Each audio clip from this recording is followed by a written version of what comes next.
Hello everyone, আগের দিন আমরা ক্লাস 12-এর ইলেকট্রিক ফিল্ডের এমসিকিউ কোয়েশ্চেনগুলো সলভ করে ফেলেছিলাম। আজকে আমরা অতি সংক্ষিপ্ত প্রশ্নগুলো দেখব। ওকে, তো দেখো, যারা এখনও পর্যন্ত আগের দিনের ভিডিওগুলো দেখোনি তারা কিন্তু অবশ্যই দেখে নিও, আর তোমার বন্ধুদের সাথে শেয়ার করো, অনেক অনেক বেশি করে শেয়ার করো। ওকে, তো চলো এই অতি সংক্ষিপ্ত কোয়েশ্চেনগুলো দেখে নেওয়া যাক। কিছুই নেই, একদম সিম্পল সিম্পল কোয়েশ্চেন। হচ্ছে শূন্যস্থানে দুটি তড়িতাধানের মধ্যে ক্রিয়াশীল বল এফ, রাইট? মানে দুটো আধান রয়েছে, এ একটা আধান, এ একটা আধান।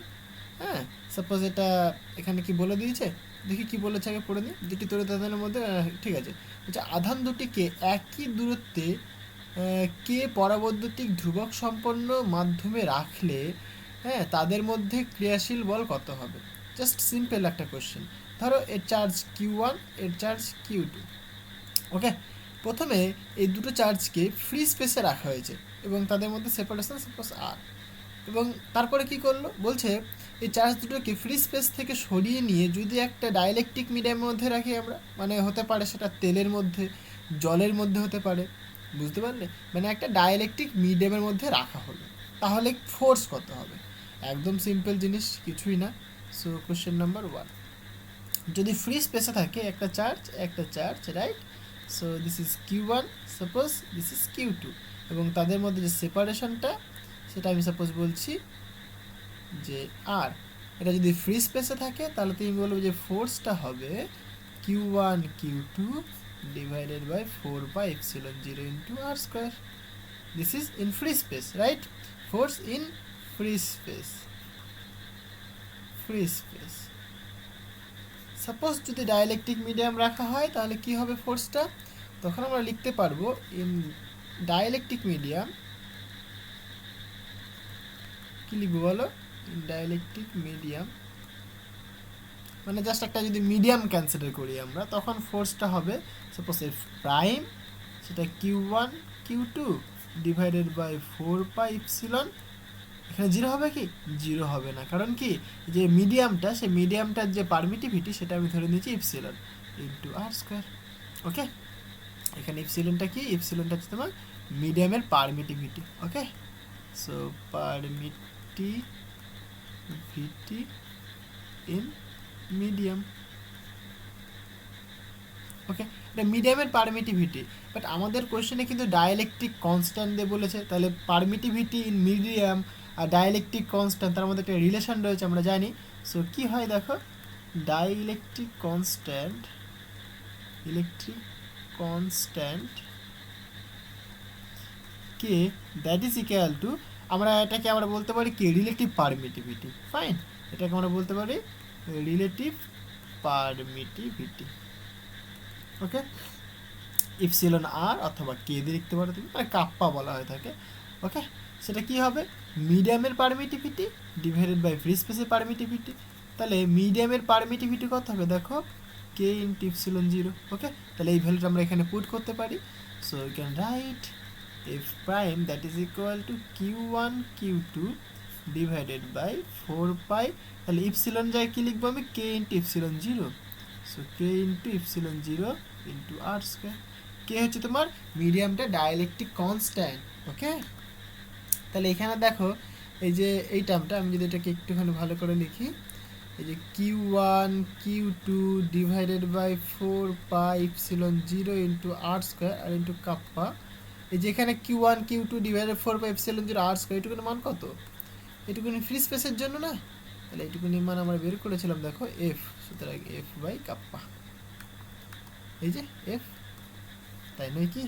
তাহলে এটাকে আমরা জাস্ট এখানে পুট করে দিলাম, তাহলে তুমি রিলেশনটা কি পাচ্ছ, এটা পাচ্ছ।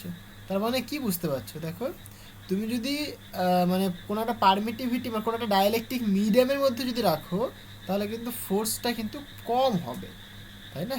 মানে আকর্ষণ বল হোক অথবা বিকর্ষণ বল হোক, কম হবে। কারণ কি দেখো, কের মানটা তো গ্রেটার দ্যান ওয়ান, তাহলে কের মান যদি একের থেকে বড় হয় তাহলে তুমি কি বলবে যে এফ প্রাইমটা কম হবে, তাই না? তাহলে ফোর্সটা কিন্তু অলওয়েজ কম হবে যদি কোনো একটা মিডিয়ামের মধ্যে চার্জ পার্টিকেলকে রাখো। তাহলে তাদের মধ্যে যে ফোর্স সেটা কি কম হবে, কারণ এই ডাইলেকট্রিক কনস্ট্যান্টের জন্য কমে যাচ্ছে। বুঝতে পারলে? ওকে, নেক্সট কোয়েশ্চেন দেখো, বলছে কুলম্বের সূত্র কি সার্বজনীন? সার্বজনীন সূত্র নয়। কেন সার্বজনীন সূত্র নয়? দেখো আমরা যেরকম পড়েছিলাম গ্র্যাভিটেশনাল ফোর্স পড়েছিলাম, তাই না? সার্বজনীন কাকে বলে? সার্বজনীন বলতে এটাই বোঝায় যে সমস্ত জায়গাতেই, সমস্ত পরিস্থিতিতেই, ঠিক আছে, তার যে কনস্ট্যান্টের ভ্যালুটা সেটা কি অলওয়েজ সেম থাকবে। এবং আরেকটা ইন্টারেস্টিং কথা যেটা, মানে সমস্ত পরিস্থিতিতেই তার লটা অ্যাপ্লিকেবল হবে, মানে যে কোনো পরিস্থিতি হোক না কেন, সমস্ত পরিস্থিতি ইউনিভার্সের যে কোনো জায়গাতেই কুলম্বের সূত্র অ্যাপ্লিকেবল হবে। যদি হতো তখন আমরা বলতাম যেটা ইউনিভার্সাল ল, বাট এটাকে আমরা ইউনিভার্সাল ল বলতে পারবো না। কেন? কারণ তুমি কুলম্বের যখন সূত্র পড়েছিলে তার একটা কন্ডিশন পড়েছিলে। আমরা কি বলেছিলাম? আমি বলেছিলাম না, যারা ভিডিওটা দেখোনি এখনও দেখে নাও বাবা, ঠিক আছে, প্লে লিস্ট করে দেওয়া আছে, চলে যাও, পেয়ে যাবে। হ্যাঁ, আমরা বলেছিলাম না যে এই যে নিউক্লিয়াসের ভেতরে যে প্রোটন এবং নিউট্রন রয়েছে, প্রোটন নিউট্রন রয়েছে, তাদের মধ্যে কিন্তু কুলম্ব ফোর্স বা কুলম্ব ল কিন্তু কাজ করে না। সেখানে কুলম্ব ফোর্স অ্যাপ্লিকেবল নয়, কুলম্বস ল সেখানে অ্যাপ্লিকেবল নয়। এই যে নিউক্লিয়াসের ভেতরে যে প্রোটন নিউট্রন রয়েছে, যে প্রোটন আর এই যে নিউট্রন, এদের মধ্যে যে ফোর্স কাজ করে, এদের মধ্যে কি ফোর্সটা, এটা হচ্ছে তোমার স্ট্রং ফোর্স অথবা নিউক্লিয়ার ফোর্স বলা হয় এটাকে, ঠিক আছে, নিউক্লিয়ার স্ট্রং ফোর্স কাজ করে, স্ট্রং ফোর্স, বুঝতে পারলে? স্ট্রং ফোর্স কাজ করে, এইটা কাজ করে, বাট এইখানে কিন্তু কুলম্ব ফোর্স কাজ করে না। Coulomb's law is not valid here, বুঝতে পারলে? তাহলে নিউক্লিয়াসের ভেতরে নিউটন প্রোটন বা প্রোটন বা প্রোটন নিউটন, তাদের মধ্যে কিন্তু কুলম্ব ল কিন্তু মানে কাজ করে না। সেখানে কি শুধুমাত্র স্ট্রং ফোর্স কাজ করে, বুঝতে পারলে? তাহলে কুলম্বের সূত্র সমস্ত জায়গাতে সমস্ত পরিস্থিতিতে অ্যাপ্লিকেবল হলো না, তাই কুলম্বের সূত্রকে আমরা কি নট ইউনিভার্সাল বলবো, ইউনিভার্সাল ল নয়, নট ইউনিভার্সাল ল। বুঝতে পেরেছো? তাহলে কুলম্বের সূত্রকে আমরা ইউনিভার্সাল ল বলতে পারি না। ওকে, ইউনিভার্সাল তুমি তখনই বলতে পারো যখন সমস্ত জায়গাতে সমস্ত পরিস্থিতিতে লটা অ্যাপ্লিকেবল হবে। ওকে, 3 নম্বর কোশ্চেন দেখো, বলছে দুটি আধানের মধ্যে ক্রিয়াশীল কুলম্বীয় বলের মানের পরিবর্তন হবে, আচ্ছা হবে কি যদি একটি তৃতীয় আধানকে তাদের কাছে আনা হয়। এটা আগের দিনে এমসিকিউ যখন করাম তখনই বললাম। মানে ধরো দুটো চার্জ রয়েছে এরকম, এখানে একটা চার্জ পার্টিকেল রয়েছে সাপোজ Q1, এখানে আরেকটা চার্জ পার্টিকেল রয়েছে সাপোজ Q2, এখানে আমি থার্ড একটা চার্জ পার্টিকেল নিয়ে আসলাম Q3। এটা আনার দরুন এই যে দুটো চার্জ পার্টিকেল Q1 আর Q2, তাদের মধ্যে আকর্ষণ বা বিকর্ষণ বল সেটা কি চেঞ্জ হবে? চেঞ্জ কেন হবে? এদের মধ্যে আকর্ষণ বল বা বিকর্ষণ বল একই থাকবে। এদের মধ্যে যে আকর্ষণ বল বা বিকর্ষণ বল সেটা কতখানি হবে? Q1 Q2, যেহেতু সেম চার্জ রয়েছে তাহলে বিকর্ষণ হবে, সো 4πε0। এদের মধ্যে ডিস্টেন্স সাপোজ হচ্ছে আমি 1r2, সো সরি r12। ওকে, এটাই থাকবে। তুমি থার্ড চার্জকে নিয়ে আসো আর নাই আনো না কেন, আরও কয়েকটাকে নিয়ে আসো না কেন, তাতে তো অসুবিধা নেই। তাদের এদের মধ্যে ফোর্স কি সেমই থাকবে, এদের মধ্যে ফোর্সের তো চেঞ্জ হবে না। এদের মধ্যে ফোর্সের ভ্যালুটা চেঞ্জ হবে তখনই যখন দেখো এই চার্জের ভ্যালু চেঞ্জ হবে, অথবা আর এর ভ্যালু চেঞ্জ হবে, অথবা মিডিয়াম চেঞ্জ হবে, তখন কি তাদের মধ্যে ফোর্সটা চেঞ্জ হবে, বুঝতে পারলে? কারণ ফোর্সটা ডিপেন্ড করছে কি চার্জের উপর ডিপেন্ড করছে, মানে যে দুটো চার্জের মধ্যে ফোর্স কাজ করছে সেই দুটো চার্জের ভ্যালুর উপর ডিপেন্ড করছে, এবং কোন মিডিয়ামে রেখে হচ্ছে তার উপর ডিপেন্ড করছে, এবং তাদের মধ্যে সেপারেশনের উপর ডিপেন্ড করছে। বাট আদার্স একটা তুমি চার্জ পার্টিকেল নিয়ে আসলে তার উপর ডিপেন্ড করছে না, বুঝতে পারলে? এটা আগের দিনও বলেছিলাম। ওকে, সিজেস পদ্ধতিতে আধানের একক কি স্ট্যাট কুলম্ব অথবা ইএসইউ ইউনিট। আমরা সবাই জানি আধানের এসআই বা ব্যবহারিক এককের নাম কি কুলম্ব। বিজ্ঞানী কুলম্বের নাম অনুসারে কুলম্ব ক্যাপিটাল সি দিয়ে রিপ্রেজেন্ট করা হয়ে থাকে। ওকে, বিজ্ঞানীর নাম যেহেতু তাই ক্যাপিটাল সি লিখবো। আর এখানে আমরা এটা লিখতে পারি স্ট্যাট কুলম্বকে এরকম স্ট্যাট সি। ওকে, সিম্পল স্ট্যাট সি অথবা ইএসইউ। কুলম্বের সঙ্গে ইএসইউ সম্পর্ক কি আমরা সবাই জানি, 1 coulomb is equal two 3 × 10⁻, 1 coulomb equal to 3 × 10⁹ ESU or stat coulomb. Okay, 1 micro coulomb equal to কত স্ট্যাট কুলম্ব অথবা ইএসইউ, মানে এক্স এর ভ্যালু আমাকে বের করতে হবে। দেখো মাইক্রো মানে কি, মাইক্রো মানে তোমরা সবাই জানো 10⁻⁻6, এই যে মাইক্রো কুলম্ব বলছি আমি, তারপর 10⁻⁻6 কুলম্ব। এবার তুমি কি জানো বলো, 1 কুলম্ব মানে তুমি জানো 3 × 10⁹ ইএসইউ, রাইট? তাহলে এবার 1 মাইক্রো কুলম্ব বলে দিয়েছে, কুলম্ব না মাইক্রো কুলম্ব, তাহলে 1 মাইক্রো কুলম্ব, তাহলে তুমি কি বলবে, 1 মাইক্রো মানে বাবা 10⁻⁻6 কুলম্ব, এবার 1 কুলম্ব মানে কত বলো, 3 × 10⁹ ইএসইউ, রাইট? তাহলে ঠিক এখানে তুমি ক্যালকুলেশন করো, তোমার আনসার চলে আসবে। সো 3 × 10⁻, আচ্ছা এখানে মাইনাস হবে 3 হবে, তাই না? কারণ 6 7 8 9 3, তাহলে ESU. So 1 micro coulomb equal to 3 × 10⁻3 ESU. তাহলে তোমার আনসার হবে এক্স এর ভ্যালু কত, এক্স এর ভ্যালু তোমার এটা, তাহলে এক্স ইকুয়াল তুমি বলবে সুতরাং 3 × 10⁻3। বুঝতে পেরেছো বাবা? একদম সিম্পল জিনিস, কিছুই না। ওকে, এই দেখো। আচ্ছা নেক্সট কোশ্চেন দেখো, বলছে বায়ুর পরিবর্তে অন্য কোনো পরবৈদ্যুতিক মাধ্যম থাকলে দুটি আধানের মধ্যে ক্রিয়াশীল বল কিভাবে পরিবর্তিত হবে? সিম্পল জিনিস, কমবে। কারণ একটু আগেই তোমাকে দেখালাম যে এফ প্রাইম কত হয়, F/K, কে তোমার মিডিয়ামের পারমিটিভিটি, মানে মিডিয়ামের ডাইলেকট্রিক কনস্ট্যান্ট, রাইট? সো এইভাবে তোমার ভ্যারি করে। তোমরা দেখতেই পাচ্ছ না, ফোর্স মানে কত, চার্জ 1 মানে চার্জের মাল্টিপ্লিকেশন ডিভাইডেড বাই 4πε ইন্টু আর, মানে ইপসিলনের মান যদি চেঞ্জ হয় তাহলে কী হবে, মানে বাড়ে, যেটা যদি বাড়ে তাহলে কি ফোর্সটা কমবে না? সিম্পল জিনিস, ফোর্স কমবে। ওকে, 9 নম্বর কোশ্চেন কী বলছে, যে পরবৈদ্যুতিক ধ্রুবকের কোনো মাত্রা নেই, উক্তিটি কি সত্য?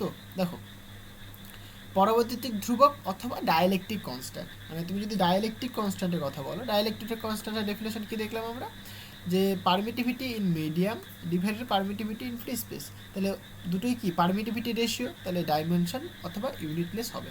ওকে, তার মানে এখান থেকে তুমি বলতে পারো যেহেতু দুটো সেম কোয়ান্টিটির রেশিও, তাহলে এটা ইউনিটলেস অথবা ডাইমেনশনলেস হবে, তাহলে উক্তিটি কি সত্য, ট্রু। ওকে, বাট সিম্পল যদি পারমিটিভিটির ইউনিট বা ডাইমেনশন জিজ্ঞাসা করতো, যে পারমিটিভিটি তোমাকে যদি বলতে ইপসিলনের ইউনিট বা ডাইমেনশন বলো, এর কিন্তু ডাইমেনশন এবং ইউনিট আছে, কারণ তোমরা দেখেছো এফ ইকুয়াল টু কী হয়, Q1 Q2 divided by 4πε0 into R square, তাহলে ইপসিলন কত হবে, epsilon equal to Q1 Q2 divided by 4π into R square into F, right? তাহলে এখান থেকে তুমি ইউনিট ক্যালকুলেট করতে পারবে, সুতরাং কুলম্ব স্কোয়ার যেহেতু চার্জের মাল্টিপ্লিকেশন ডিভাইডেড বাই রেডিয়াস মানে ডিস্ট্যান্স বা ডিসপ্লেসমেন্ট, সেটা কত হবে, মিটার স্কোয়ার হবে, ফোর্স মিন নিউটন, তাহলে তুমি বলবে coulomb square metre to the power -2 newton to the power -1। Okay, তাহলে এটা তোমার ইউনিট হবে পারমিটিভিটির। এইভাবে তুমি এখান থেকে ডাইমেনশনে ক্যালকুলেট করতে পারবে। ক্লিয়ার হয়েছে? ওকে, আমি আগের দিন মানে কালকে একটা কুইজ দিয়েছিলাম পোস্টে, তোমরা ওইটার ভুল আনসার কেন বলছো এত, একদম সিম্পল জিনিস ডাইপোল মোমেন্টের ডেফিনেশন তো তোমরা জানো বাবা, তাও কেন তোমরা ভুল বলছো এটা, তোমরা ডাইমেনশন বলতে পারছো না, এটা তো আমি জাস্ট অবাক হয়ে গেলাম। হ্যাঁ, ডাইপোল মোমেন্ট মানে কি, ডাইপোল মোমেন্ট মানে P equal to charge into distance, right? চার্জের মধ্যে যে সেপারেশন সেটা হবে, so Q into D, charge into separation between the charge, এটাই তো বলো ডাইপোল মোমেন্ট। তাহলে এখান থেকে তুমি পি এর ডাইমেনশন কী করে ক্যালকুলেট করবে, চার্জের ডাইমেনশন বের করার আগে, তারপরে ডি এর ডাইমেনশন বের করো, হয়ে গেল। চার্জ মানে কি, তাহলে চার্জের তো কোনো, চার্জ তো একটা ফান্ডামেন্টাল কোয়ান্টিটি নয়, তাহলে চার্জকে আমরা কীভাবে লিখে থাকি, কারেন্ট ইন্টু টাইম, কারণ কারেন্টের ডেফিনেশন বলে যে I equal to Q by T, এটা তোমার current, rate of flow of charge সেটাকে বলি আমরা current, rate of flow of charge সেটাকে আমরা বলি কারেন্ট, রাইট?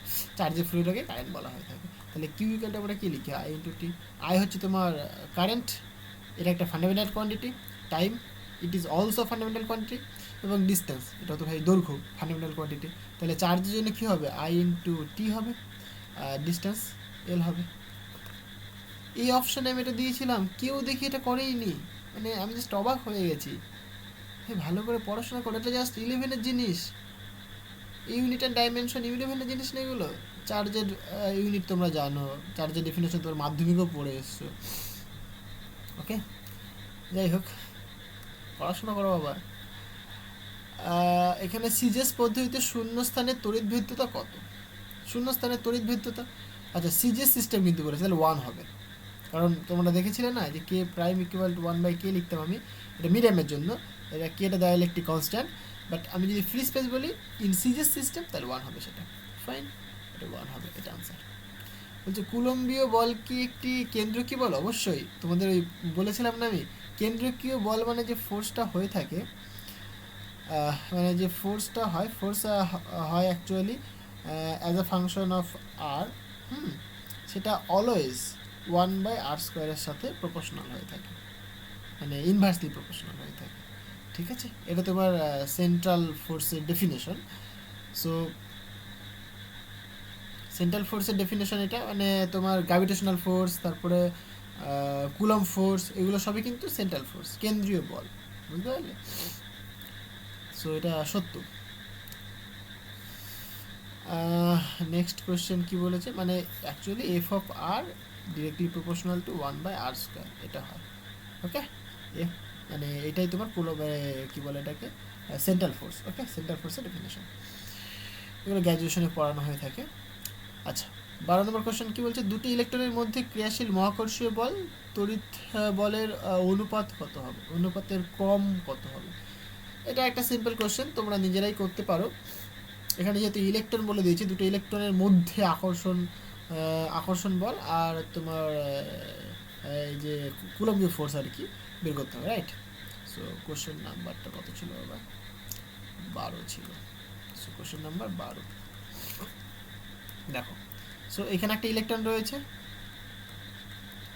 এখানে একটা ইলেকট্রন রয়েছে, তাদের মধ্যে সেপারেশন কিছু বলেছে? ইলেকট্রনের মধ্যে ক্রিয়াশীল আকর্ষণীয় বল, আচ্ছা সেপারেশন বলেনি, আমি কনসিডার করে দিচ্ছি আর সেপারেশন তাদের মধ্যে। ওকে, তাহলে প্রথমে যদি আমি গ্র্যাভিটেশনাল ফোর্স ক্যালকুলেট করি, তাহলে কি হবে বলো? জি ইন্টু এর মাস ধরলাম সাপোজ m1, মানে m1 বলছি, ইলেকট্রনের মাস তো m হয়, me, রাইট? ইলেকট্রনের মাস me। আমরা ইলেকট্রনের সবই জানি, ইলেকট্রনের চার্জ আমরা জানি 1 পয়েন্ট, অ্যাকচুয়ালি ইলেকট্রন যেহেতু তাহলে নেগেটিভ চার্জ হয়, সো -1.6 ইন্টু 10⁻⁻19 কুলম। ইলেকট্রনের মাস আমরা জানি, সো 9.11 ইন্টু 10⁻31 কেজি, তাই না? তাহলে গ্র্যাভিটেশনাল ফোর্স কত হবে? সো জি ইন্টু ইলেকট্রনের মাসের স্কোয়ার হবে, ডিভাইডেড বাই কত হবে বলো? m1 m2 divided by r² হয়ে থাকে, তাহলে এখানে r² লিখে দেবো তুমি। ওকে, এটা গ্র্যাভিটেশনাল ফোর্স তুমি পেলে। সিমিলারলি তোমাকে যদি বলে মানে যে ইলেকট্রিক্যাল যে ফোর্স, ইলেকট্রোস্ট্যাটিক ফোর্স, সেটা কত হবে? সো ই সাফিক্সে ই, এটা রিপ্রেজেন্ট করছে আমি ইলেকট্রোস্ট্যাটিক ফোর্স, ফাইন। আর যেটা রিপ্রেজেন্ট করছে গ্র্যাভিটেশনাল ফোর্স। সো এটা হয়ে থাকে তোমার চার্জের মাল্টিপ্লিকেশন, যেহেতু ইলেকট্রন, সো ই² লিখতে পারো তুমি, ডিভাইডেড বাই 4πε0, ফ্রি স্পেসে রেখেছো কিন্তু ডিস্টেন্স স্কোয়ার। ওকে, সো এইখানে দেখো, তাহলে এম এর মান তুমি জানো, ই এর মান তুমি জানো, এদেরকে রেশিও করে দাও, তাহলে তোমার হয়ে যাবে। জি এর মান তুমি জানো, 1/4πε তুমি জানো, তাই না? সো এখানে যেরকম ধরো 1/4πε0 এর মানটা তোমার হয়ে থাকে 9 ইন্টু 10⁻9, আমি ইউনিট লিখছি না। আর গ্র্যাভিটেশনাল কনস্ট্যান্টের ভ্যালুটা তোমার হয় অ্যাপ্রক্সিমেট 10⁻11 অর্ডার থাকে, রাইট? গ্র্যাভিটেশনাল কনস্ট্যান্ট, এক second, gravitational constant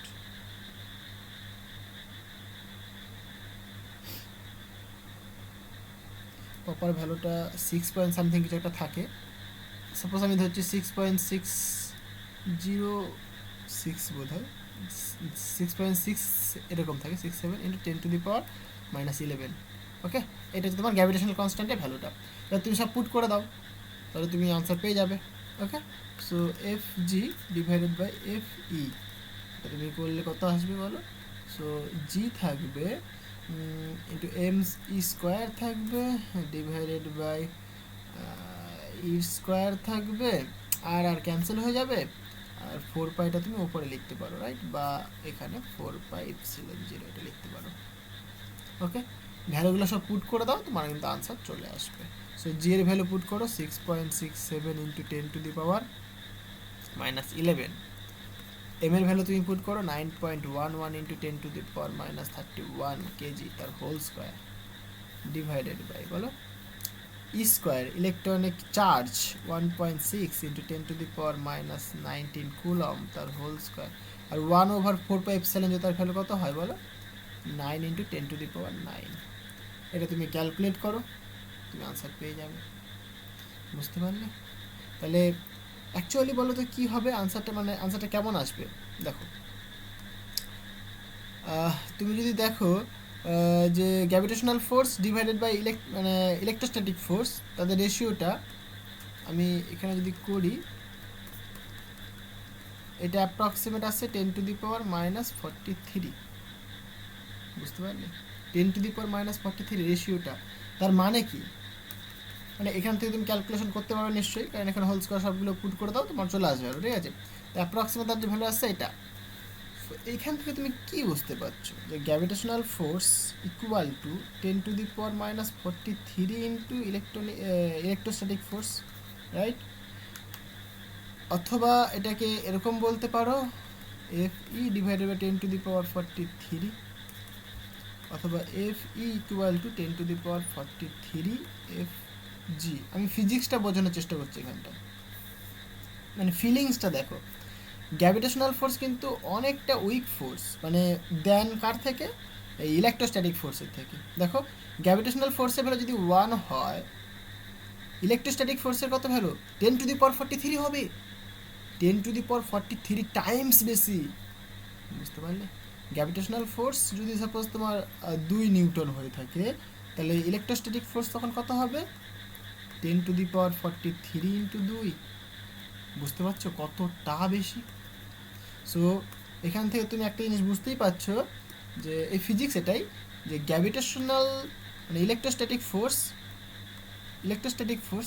much greater than gravitational force. Is it clear? Electrostatic force কিন্তু গ্র্যাভিটেশনাল ফোর্সের থেকে অনেক বেশি। আমি নেচারে 4টে ফোর্সের কথা বলেছিলাম, আশা করি তোমাদের মনে আছে, যদি থিওরি ক্লাসটা দেখে থাকো তাহলে বলতে পারবে। আর আছে তোমার গ্র্যাভিটেশনাল ফোর্স,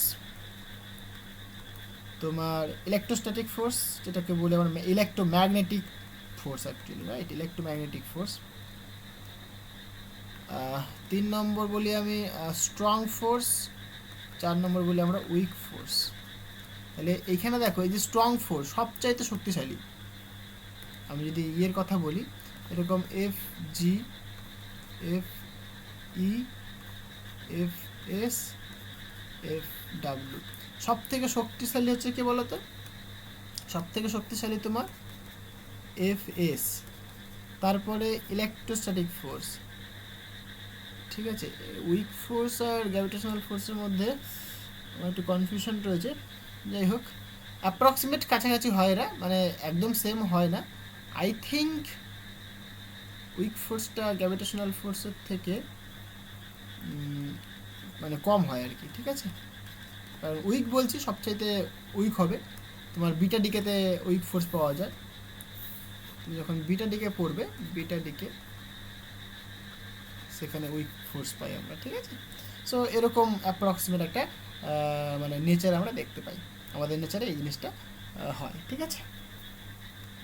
ওকে, নেক্সট কোয়েশ্চেন দেখো কি বলছে, দুটি 1 কুলম্ব বিন্দু আধান বায়ু মাধ্যমে পরস্পরের থেকে 1 মিটার ব্যবধানে থাকলে এরা পরস্পরকে কত বল প্রয়োগ করে? একদম সিম্পল জিনিস। সো এফ ইকুয়াল টু তুমি জানো 1 কুলম্ব করে চার্জ, তাহলে Q1 Q2 divided by 4πε0 into R square, right? যেহেতু এসআই সিস্টেম বলে দিয়েছে, তাহলে চার্জের ভ্যালু দেখো 1 ইন্টু 1 ডিভাইডেড বাই 4πε0, ব্যবধান 1 বলে দিয়েছে তো 1 স্কোয়ার, তাহলে এফ কত হবে বলো তো? দেখো তাহলে এফ এর ভ্যালু তুমি পাচ্ছ 1/4πε0। 4πε0 ভ্যালু কত হয় 9 × 10⁹ সো এত নিউটন হবে। বুঝতে পারলে?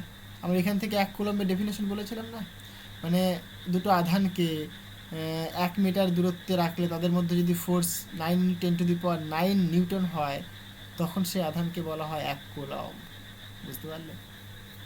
ওকে, 14 নম্বর কোশ্চেন দেখো, বলছে শূন্যস্থানের তুলনায় যে কোনো মাধ্যমে দুটি তড়িৎ আধানের মধ্যে আকর্ষণ বা বিকর্ষণ বল কম হয়, অলওয়েজ কম হবে। কারণ মিডিয়াম যদি থাকে নিচে কি একটা টার্ম থাকে না, একই কোশ্চেন বারবার ঘুরিয়ে ফিরিয়ে দিচ্ছে, তাই না? নিচে একটা টার্ম রয়েছে, তার জন্য আকর্ষণ হোক বা বিকর্ষণ হোক কম হবে। ওকে, তো নেক্সট চলো এবার তড়িৎ ক্ষেত্র, তড়িৎ বল রেখা। 15 নম্বর কোশ্চেনটা বলছে তড়িৎ প্রাবল্য মানে ইলেকট্রিক ফিল্ড ইন্টেন্সিটি, এটা স্কেলার কোয়ান্টিটি না ভেক্টর কোয়ান্টিটি? সিম্পল জিনিস ভাই, vector quantity, electric field is a vector quantity, right? So আমরা এরকম পাই না যে force equal to Q into E, so electric field is a vector quantity. Okay, electric ফিল্ডের ডেফিনেশন কী হয়? ইলেকট্রিক ফিল্ড বলছে force per unit charge E equal to, মানে আমরা এটা লিখে থাকি E equal to force per unit charge, এটাকে বলা হয় ইলেকট্রিক ফিল্ড। ওকে, বলছে শূন্যস্থানে কিউ আধানের জন্য ওই আধান থেকে আর দূরত্বে তড়িৎ বল রেখার মান কত হবে? এত সিম্পল কোশ্চেন, একদমই কুলম্বের সূত্র, তাই না? মানে একটা শূন্যস্থানে একটা মানে কিউ আধান রয়েছে, ঠিক আছে, আর দূরত্ব এখানটায়, এইখানটাতে তোমার এই পি পয়েন্টে ইলেকট্রিক ফিল্ডের ভ্যালু কত হবে? সিম্পল জিনিস ভাই, এফ ইকুয়াল টু তুমি কী লিখবে, সরি এফ বলছি electric field, E equal to charge divided by 4πε0 into R square. এটা আমি এসআই সিস্টেমে বললাম। তুমি যদি বলো না ভাই সিজি সিস্টেমে লিখবো, তাহলে তুমি লেখো না, এটা ইন এসআই সিস্টেম, রাইট? তুমি যদি বলো সিজি সিস্টেমে লিখবো তাহলে তুমি লিখবে E equal to Q by R square. যেহেতু শূন্য মাধ্যম, শূন্য মাধ্যমে কে ভ্যালু, এখানে কে থাকে একটা, নিচে একটা কে থাকে মানে কাপ্পা, তার ভ্যালু 1 হয় in CGS system, right? So in general যেটা হবে electric field is proportional to Q by R square, এইটা হবে। এবার এসআই সিস্টেম বললে তুমি এটা বলবে, সিজি সিস্টেম বললে তুমি এটা বলবে, শূন্য মাধ্যমে 1 হয়ে যায় আর এটা হয় এসআই সিস্টেম। ওকে, আর আমি যদি বলি জাস্ট ভ্যারি, মানে ভ্যারিটা কেমন হবে সেটা কিউ বাই আর স্কোয়ার ফর্মে ভ্যারি করবে। আচ্ছা, নেক্সট দেখো 17 নম্বর কোয়েশ্চেন হচ্ছে এসআইতে ইলেকট্রিক ফিল্ড ইন্টেন্সিটির একক কী? আচ্ছা, ইলেকট্রিক ফিল্ড মানে তুমি এখনই দেখলে যে ফোর্স পার ইউনিট চার্জ, তাহলে ফোর্সের ইউনিট কী হয় বলো? নিউটন। চার্জের ইউনিট কী হয়? কুলম, তাহলে নিউটন পার কুলম হবে। এটা একটা হয়, আরেকটা হয় ভোল্ট পার মিটার, কারণ ইলেকট্রিক ফিল্ডের পরে আমরা একটা ডেফিনেশন দেখবো পোটেনশিয়ালের সাথে, সেটা কত হয়? Minus dV by d X, in মানে অ্যালং এক্স ডিরেকশন বরাবর, ঠিক আছে? আর ইন জেনারেল এটা হয়ে থাকে so minus grad V, grad nabla operator, এগুলো তোমাদের সিলেবাসের অন্তর্ভুক্ত নয়, ঠিক আছে? যাই হোক, যখন আসবে আমি তখন বলবো, একটু চাপ নেই, আমি এগুলোও শিখিয়ে দেবো যাতে তোমাদের নলেজটা একটু বেশি হয়ে থাকে। সো তাহলে এখান থেকে তুমি দেখতে পাচ্ছ ভোল্ট পার মিটার, মানে ভোল্টেজ বাই ডিস্টেন্স রয়েছে, সুতরাং ভোল্ট পার মিটার হবে। ওকে, সো এটাও হতে পারে নিউটন পার কুলম্ব হতে পারে, দেখবে এটাও লেখা থাকে। হ্যাঁ, এই যে এখানে বলে দিয়েছে দেখো, ভোল্ট পার মিটার কোন প্রাকৃতিক রাশির একক? তড়িৎ প্রাবল্য, ঠিক আছে? তড়িৎ প্রাবল্য বলছে এখানে, তড়িৎ ক্ষেত্র বলতে পারে, কোনো অসুবিধা নেই, তড়িৎ ক্ষেত্র প্রাবল্য। ওকে, মানে ইলেকট্রিক ফিল্ড ইন্টেন্সিটি অথবা সিম্পলি ইলেকট্রিক ফিল্ডও বলতে পারি আমরা, একই জিনিস।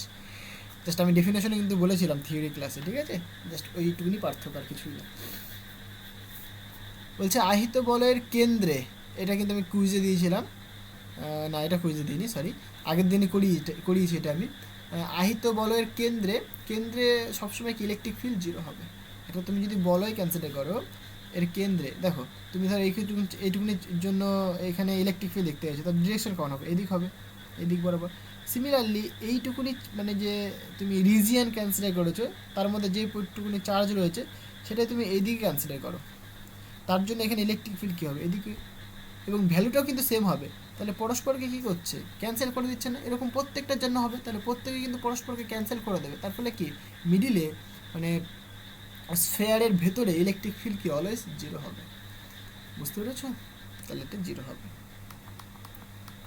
ওকে, 20 নম্বর কোয়েশ্চেন দেখো, বলছে ইলেকট্রিক মানে ই প্রাবল্যের তড়িৎ ক্ষেত্রের কোনো বিন্দুতে কিউ আধান রাখলে তার উপর ক্রিয়াশীল বল কত হবে। ইলেকট্রিক ফিল্ডের ডেফিনেশন বাবা, ই ইকুয়াল টু কী হবে, force per unit charge.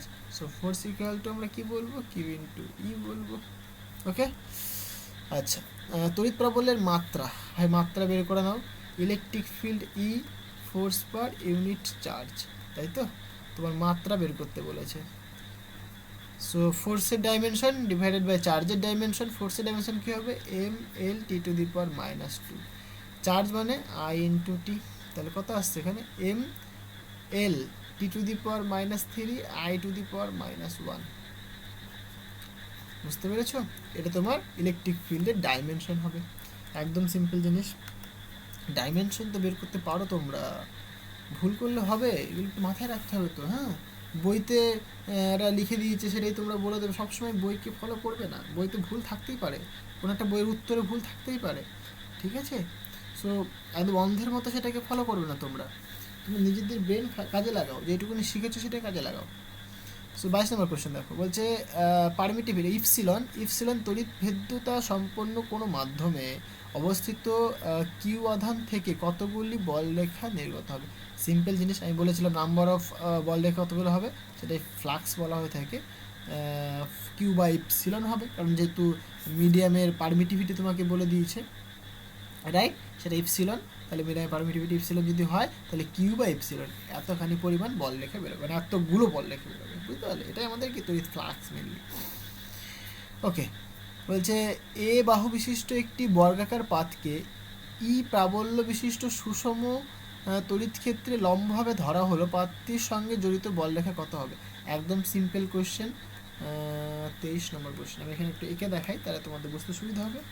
So question number 23, মানে এরকম একটা বর্গক্ষেত্র রয়েছে, মানে এটাকে ছবিটা আমি একটু বাঁকা করে রাখি তাহলে বুঝতে সুবিধা বেশি হবে। এরকম এরকম একটা বর্গক্ষেত্র রয়েছে, suppose A B C D, এদিক দিয়ে ইলেকট্রিক ফিল্ড যাচ্ছে, রাইট, এর সঙ্গে পারপেন্ডিকুলার বলতে মানে এই যে এরিয়াটা, মানে তুমি ইমাজিন করো জানলা, তোমাদের ঘরের জানালা রয়েছে, জানলা দিয়ে তুমি লাভ মারছো, বা জানলা দিয়ে তুমি লাইট ছুটছো, বা জানলা দিয়ে তুমি ঢিল ছুটছো, সেরকম কেসটা। তাহলে কি, এই যে প্লেনটার ডিরেকশনটা কোন দিক বরাবর, পারপেন্ডিকুলার এদিক বরাবর, ইলেকট্রিক ফিল্ডের ডিরেকশনটা কোন দিক বরাবর, এদিক বরাবর, তাহলে এদের মধ্যবর্তী অ্যাঙ্গেল কতখানি, 0 degree, theta equal to 0 degree. তাহলে ফ্লাক্স কত হবে, ফ্লাক্স বলে E S cos theta, right, মানে আমি যদি ভেক্টর ফর্মে লিখি যাচ্ছি সেটা লিখতে পারি আমরা ই ডট এস। ওকে, তাহলে এটাকে ভাঙলে পরে হয় ই এস কস থিটা, তাহলে ই এস কস 0 ডিগ্রি সেটা 1 দেবে, সুতরাং ই ইন্টু এস। এবার যেহেতু এটা নোন এরিয়া, সেটা কি, একটা বর্গক্ষেত্র, মানে স্কোয়ারের ক্ষেত্রে এরিয়া কি হয়, স্কোয়ারের ক্ষেত্রে এরিয়া হয় তোমার মানে এরিয়া অফ স্কোয়ার লিখে দিই, area of the square is, sorry, যদি স্কোয়ার মানে এ স্কোয়ার হয়ে যাবে, তাই না, যদি বাহুটা যদি সাপোজ এ হয়ে থাকে তাহলে এ স্কোয়ার হবে, তাহলে এখানে তুমি সিম্পলি বলতেই পারো যে ফ্লাক্স কত হবে, ই ইন্টু এ স্কোয়ার। সিম্পল, একদম সিম্পল কোয়েশ্চেন। এখানে স্কোয়ার না বলে তোমাকে একটা ডিস্ক বলতে পারতো, যা রেডিয়াস আর বলে দিতে পারতো, আর ইকুয়াল টু 2 সেন্টিমিটার এরকম বলতে পারতো, তাহলে তার জন্য এরিয়া তোমার কী হতো, পাই ইন্টু আর স্কোয়ার হতো, তাহলে এখানে এরিয়া তুমি লিখতে পাই ইন্টু আর স্কোয়ার। বুঝতে পারলে, এখানে যদি মানে ইলেকট্রিক ফিল্ড আর এরিয়াটা নর্মাল যদি একই ডিরেকশনে অ্যালাইন না হয়ে সাপোজ একটা ডিরেকশনে অ্যালাইন থাকতো, সাপোজ তোমাকে বলে ধরো থিটা গেলে 30 ডিগ্রি অ্যাঙ্গেলে অ্যালাইন রয়েছে, তার জন্য তোমাকে ফ্লাক্স বের করতে বলে, তাহলে তুমি কী করে করবে, এখানে কস থিটা ভ্যালুটা তুমি 0 না করে, মানে কস 0 না পুট করে তখন কী করবে, তুমি কস 30 পুট করবে, দিয়ে যেই ভ্যালু আসবে সেইটাতে তুমি ক্যালকুলেশন করবে। বুঝতে পারলে, ওকে, নেক্সট কোয়েশ্চেন দেখো, বলছে E1 E2 দুটি বিন্দু আধান মানে ডি দূরত্বে অবস্থিত, এদের ক্ষেত্রে এমন কোনো বিন্দু নেই যেখানে তড়িৎ প্রাবল্য শূন্য। একদম সিম্পল কোয়েশ্চেন ভাই, মানে দুটো চার্জ বলে দিয়েছে, ঠিক আছে, এবং তারা ডি ডিস্টেন্সে রয়েছে, বলছে এদের মধ্যে এমন কোনো পজিশন নেই, মানে পয়েন্ট নেই যেখানে ইলেকট্রিক ফিল্ড 0 হবে। তার মানে কি, তার মানে চার্জ দুটো কি অপোজিট নয়, এই মানে অপোজিট চার্জ, একজনের যদি প্লাস চার্জ হয় একজনের নেগেটিভ চার্জ হবে, তবেই তো এই মাঝখানেও কি ইলেকট্রিক ফিল্ড আমরা পাবো, তাই না? মাঝখানেও আমরা ইলেকট্রিক ফিল্ড পাবো, বুঝতে পারলে? কিন্তু যদি তারা সেম পোলারিটির চার্জ হতো তাহলে কিন্তু মাঝখানে আমরা এমন একটা রিজিয়ন পেতাম যেখানে ইলেকট্রিক ফিল্ড থাকতো না, ইলেকট্রিক ফিল্ড জিরো হতো।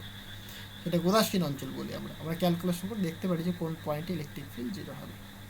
তাহলে অবশ্যই চার্জের পোলারিটি কী হবে, অপোজিট হতে হবে, তবেই মাঝখানে ইলেকট্রিক ফিল্ডটা শূন্য হবে না। বুঝতে পেরেছো? একদম ফিজিক্স, সিম্পল ফিজিক্স।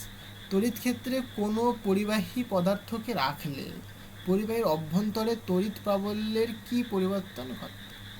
মানে একটা তড়িৎ ক্ষেত্র রয়েছে, তড়িৎ ক্ষেত্রে কোনো পরিবাহী পদার্থকে রাখলাম আমি, তাহলে পরিবাহীর অভ্যন্তরে, এই যে বললাম পরিবাহীর যখন অভ্যন্তরে আসবে তখনই কি সেখানে ইলেকট্রিক ফিল্ড জিরো হয়ে যাবে। বুঝতে পারলে? মানে যে কোনো স্ফেয়ার হোক যাই হোক না, তার ভেতরে তুমি যখন ইলেকট্রিক ফিল্ড দেখবে, একটা সিমেট্রিক সিস্টেম, তার ভেতরে যখন তুমি ইলেকট্রিক ফিল্ড দেখতে যাবে তখন সেটা কি শূন্য হয়ে যাবে। আর পরিবাহী মেনলি এখানে পরিবাহী বলেছে আবার কন্ডাক্টর, ঠিক আছে? এই কন্ডাক্টরের ক্ষেত্রে আমরা দেখতে পাবো এই যে ইলেকট্রিক ফিল্ড যেহেতু ভেতরে জিরো, তার জন্য আমরা বলতে পারি এই কন্ডাক্টরের ভেতরে কখনোই চার্জ থাকতে পারে না, অলওয়েজ কন্ডাক্টরের সারফেসে চার্জ থাকে। বুঝতে পারলে? অলওয়েজ কন্ডাক্টরের সারফেস, মানে এই যে পরিবাহী বললাম, পরিবাহীর সারফেসে কিন্তু সবসময় চার্জ পাই আমরা, কখনোই ভেতরে চার্জ থাকে না। এর জন্য ওই তড়িৎ পর্দা হিসেবে কি আমরা লোহার জিনিস ইউজ করি আমরা, যেরকম ট্রেন বলো, গাড়ি বলো, সবই কি লোহার জিনিস। তারপরে তোমরা সুশলাকার ইউজ করো ছাদে, তাই না? সো জিনিসগুলো নিশ্চয়ই জানো, প্রথম দিনের লেকচারে বলেছিলাম, একবার দেখে নিও। 26 নম্বর কোয়েশ্চেনটা কী বলছে, বলছে কোনো সুষম তড়িৎ ক্ষেত্রে ইউনিফর্ম ইলেকট্রিক ফিল্ড সব বিন্দুতে তড়িৎ ক্ষেত্রের প্রাবল্য সমান হবে। যেহেতু ইউনিফর্ম ইলেকট্রিক ফিল্ড মানে এরকম সমান এবং সমান্তরাল হয়ে থাকে, প্রত্যেকটা পয়েন্টে ইলেকট্রিক ফিল্ডের ভ্যালু সেম হবে। বুঝতে পেরেছো আবার? ওকে, নেক্সট কোয়েশ্চেন দেখো, বলছে একটি সমবাহু ত্রিভুজের 3টি শীর্ষবিন্দুর প্রত্যেকটিতে কিউ আধান রাখা হলো, ত্রিভুজটির পরিকেন্দ্রে তড়িৎ প্রাবল্য কত হবে? ছবি এঁকে জিনিসগুলো করতে পারো তোমরা। 27 নম্বর কোয়েশ্চেন, কোয়েশ্চেন নাম্বার 27। এইরকম সমবাহু ত্রিভুজ রয়েছে,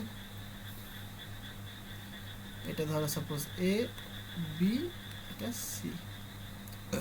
সমবাহু ত্রিভুজ মানে প্রত্যেকটার বাহু কিন্তু সেম, মানে এখান থেকে এইটুকুনি যদি সাপোজ এ হয়, এখান থেকে এইটুকুনি তোমার এ হবে, এখান থেকে এইটুকুনি তোমার এ হবে। এবার তোমার এই পরিকেন্দ্র বা ভর কেন্দ্র, এই ভর কেন্দ্রে তোমার ইলেকট্রিক ফিল্ড বের করতে বলেছে।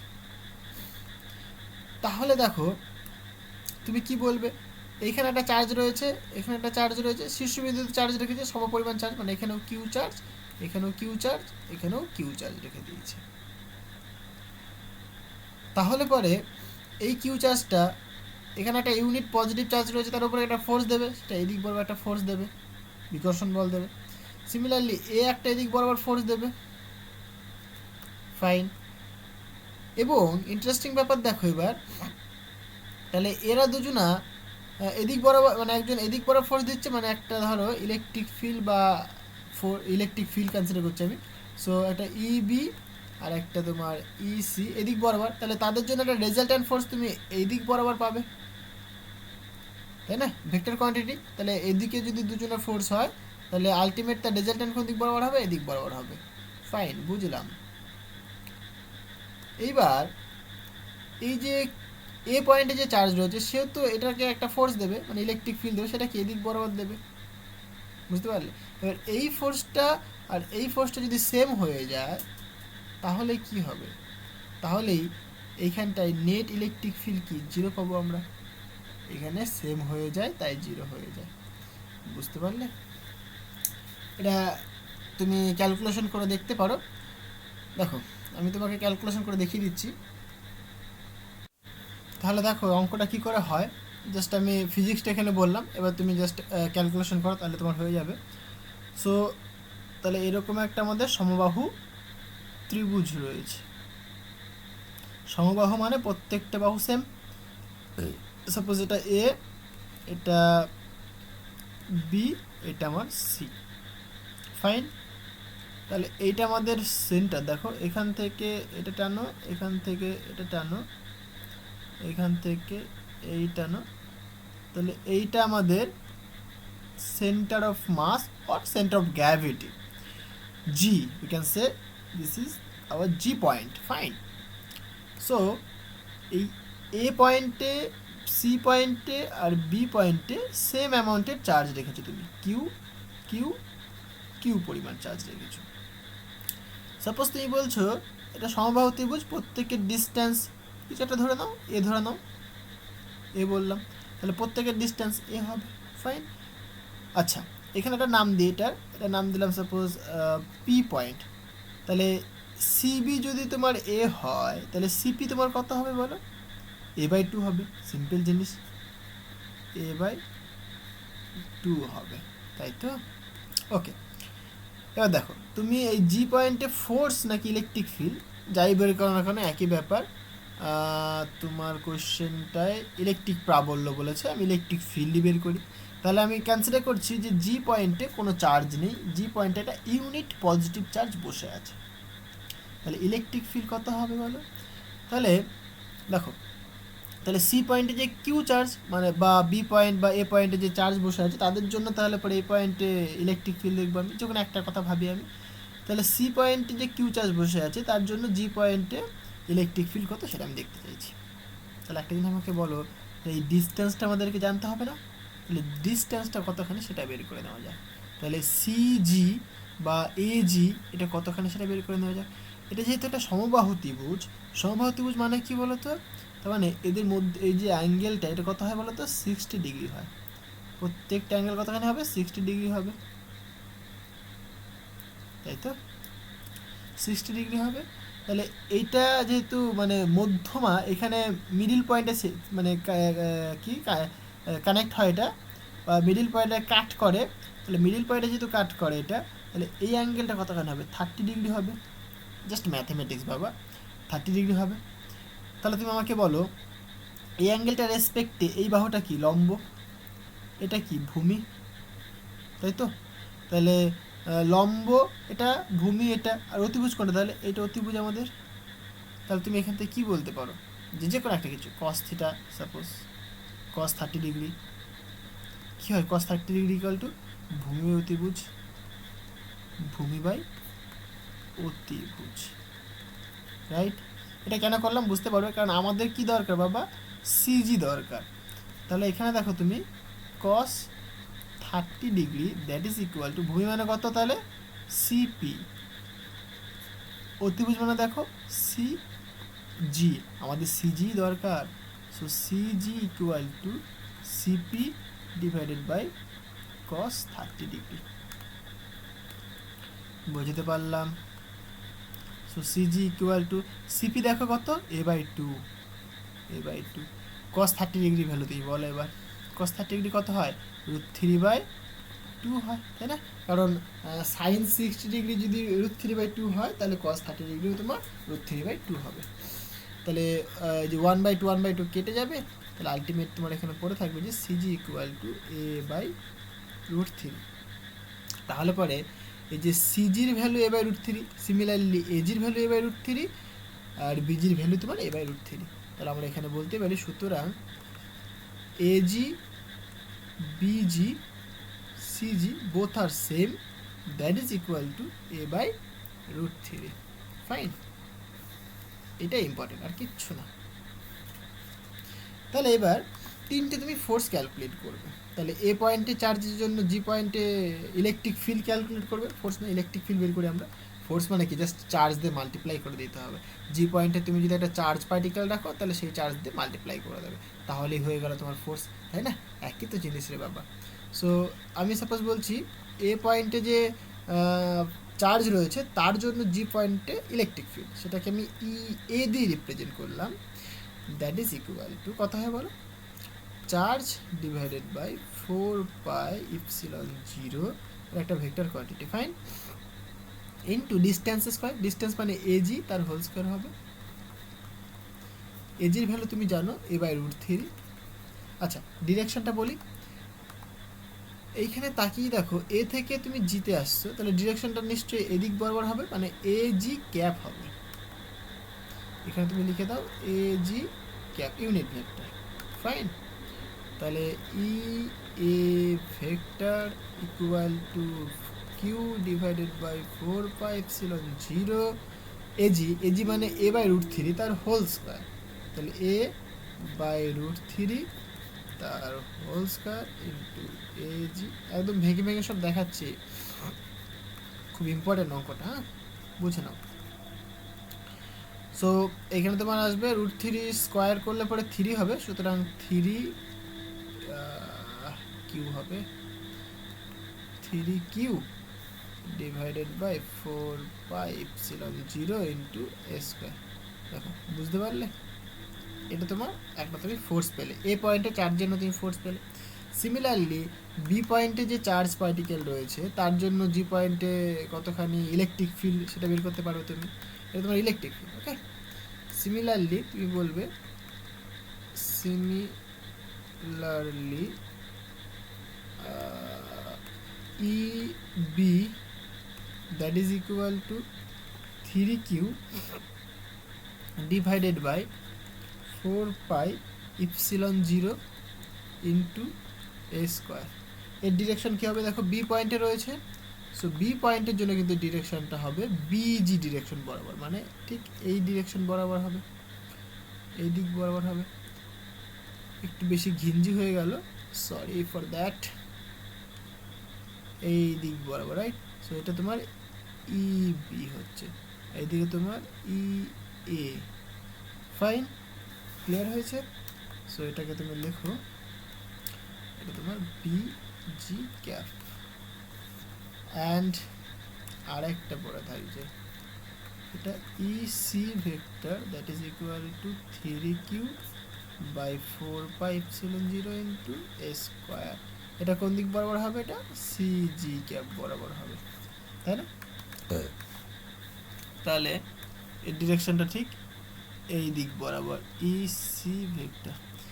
এইবার একটা ইন্টারেস্টিং জিনিস দেখো, এই যে ইবি আর ইসি, ইবি যাচ্ছে এদিক বরাবর, ইসি যাচ্ছে এদিক বরাবর, তাহলে তাদের রেজাল্টেন্ট কত হবে, তাদের ম্যাগনিটিউড সেম। ইবি আর ইসি তাদের ম্যাগনিটিউড সেম, বা ডিরেকশনটা ডিফারেন্ট। ইবি ইজি মানে সরি ইবি ইসি ই এ তাদের ম্যাগনিটিউড সেম, বা ডিরেকশন ডিফারেন্ট, রাইট। সো এখানে ইবি আর ইসি এ দেখো একটা এদিক বরাবর যাচ্ছে আর একটা এদিক বরাবর যাচ্ছে, তাহলে তার রেজাল্টেন্ট কোন দিক বরাবর যাবে, বলবে ভাই এদিক বরাবর যাবে, সিম্পল জিনিস, মানে রেজাল্টেন্টটা। তাহলে ই সাপোজ ই কনসিডার করছি রেজাল্টেন্টটা, সেটা কত হবে বলো, E vector equal to EB vector plus EC vector. Fine, তাহলে তুমি রেজাল্টেন্ট বলবে, নাও রেজাল্টেন্ট তোমার ই ভেক্টর ইকুয়াল টু তুমি বলছো ইবি ভেক্টর আর ইসি ভেক্টরের সামেশন। এবার রেজাল্টেন্ট বের করছো, তুমি ম্যাগনিটিউড বের করতে চাইছো, সো তুমি ম্যাগনিটিউড কী করে বের করে বলো দেখি।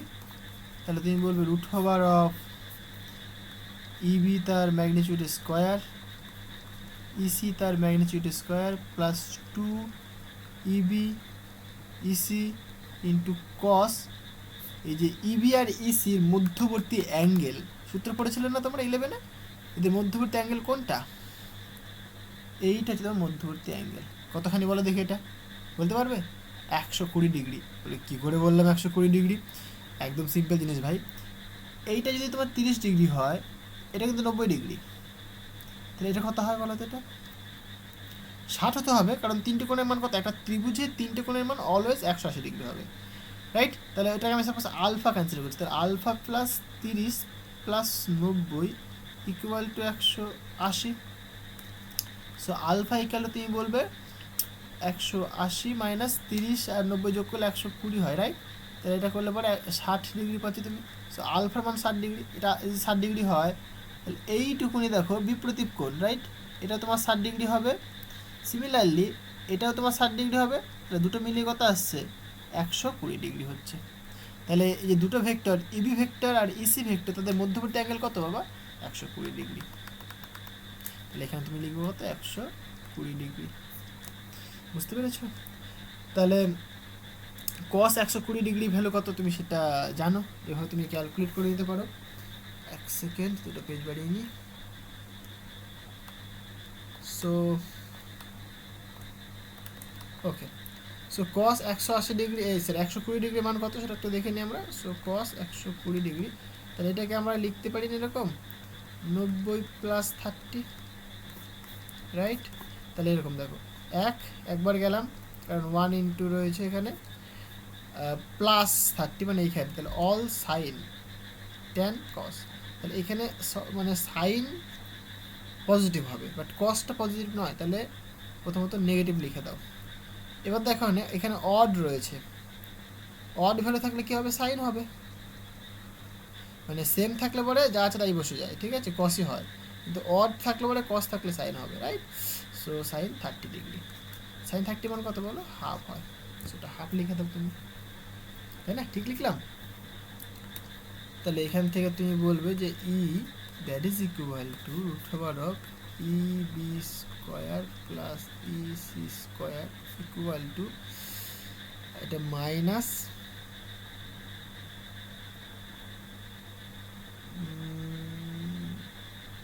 30, মানে এটা এরকম হবে না। সো EB EC 2 ছিল, 2 দিয়ে মানে ভাগ হয়ে যাবে, এটা থাকবে। ঠিক লিখলাম তো নাকি? cos 120 ডিগ্রি মান 1 × 90 + 30 হয়, তাহলে একবার গেলাম পজিটিভ এখানে, তাহলে এখানে যেহেতু সাইন পজিটিভ হয় সো নেগেটিভ হবে, বাট এখানে অড ভ্যালু রয়েছে সুতরাং কস থাকলে পরে সেটা সাইন হয়ে যাবে, ইভেন থাকলে যা আছে তাই বসে যায়। ঠিকই লিখেছি, তাহলে সাইন 30 ডিগ্রি মানে হাফ, হ্যাঁ ঠিকই লিখেছি। এবার দেখো তুমি ইবির ভ্যালু জানো তুমি, আবার ইসির ভ্যালু তুমি জানো। ম্যাগনিটিউড যদি তুমি বলি, মানে তোমাকে যদি ম্যাগনিটিউড বলা হয় তাহলে তুমি কী বলো? মড নিয়ে নেবে, জাস্ট এখানে মড নেবে, তাই না? তাহলে তুমি এটা লিখতে পারো, দুজনের মানে দুজনের ম্যাগনিটিউডের ভ্যালু কিন্তু সেম, মানে ইবি মড আর ইসির মড সেম। তাহলে তুমি এখানে কি বলবে? ই equal two 2 of EB² minus EB², right? তাহলে এটাকে তুমি বলবে মানে জাস্ট সিম্পল EB², সেটা মানে তুমি বলবে ইবি, মানে ই এর ভ্যালু কত আসছে? জাস্ট ইবির ভ্যালু আসছে। ইবির ভ্যালু কত বলো দেখি? তাহলে ই ইকুয়াল টু ইবির ভ্যালু তুমি পেয়েছো 3Q divided by 4πε0 into a², তাই নয় কি? ম্যাগনিটিউডটা তোমাকে যদি ডিরেকশনের কথা বলি এখন আমি, এই রেজাল্টেন্টের ডিরেকশনটা কী হবে বলো তো? রেজাল্টেন্টের ডিরেকশন হবে তোমার এই দিক বরাবর, রাইট? মানে জি থেকে এ বরাবর, সো জি থেকে এ বরাবর, জি থেকে এ ক্যাপ বরাবর। বুঝতে পারলে? এবার তুমি ভালো করে দেখো, এই যে ত্রিভুজটা ছিল, ওকে, এক সেকেন্ড তোমাকে ছবি দিয়ে দেখাই, বেশি সুবিধা হবে। এখানে এ, এটা আই থিঙ্ক বি ধরেছি, এটা আমি সি ধরেছি, এটা আমাদের জি। তাহলে এতে যে চার্জ রয়েছে তার জন্য যে ফোর্সটা পাচ্ছ তুমি এদিক বরাবর পাচ্ছ, আর বি আর সি এর জন্য যে রেজাল্টেন্ট ফোর্স তুমি এদিক বরাবর পাচ্ছ। বাট এতে যে ফোর্সটা তুমি পাচ্ছ মানে ই এটা, সেটা কেমন হচ্ছে বলটা? 3Q বাই 4πε0 a², বাট এটা ডিরেকশনটা তোমার ছিল এ জি ক্যাপ বরাবর।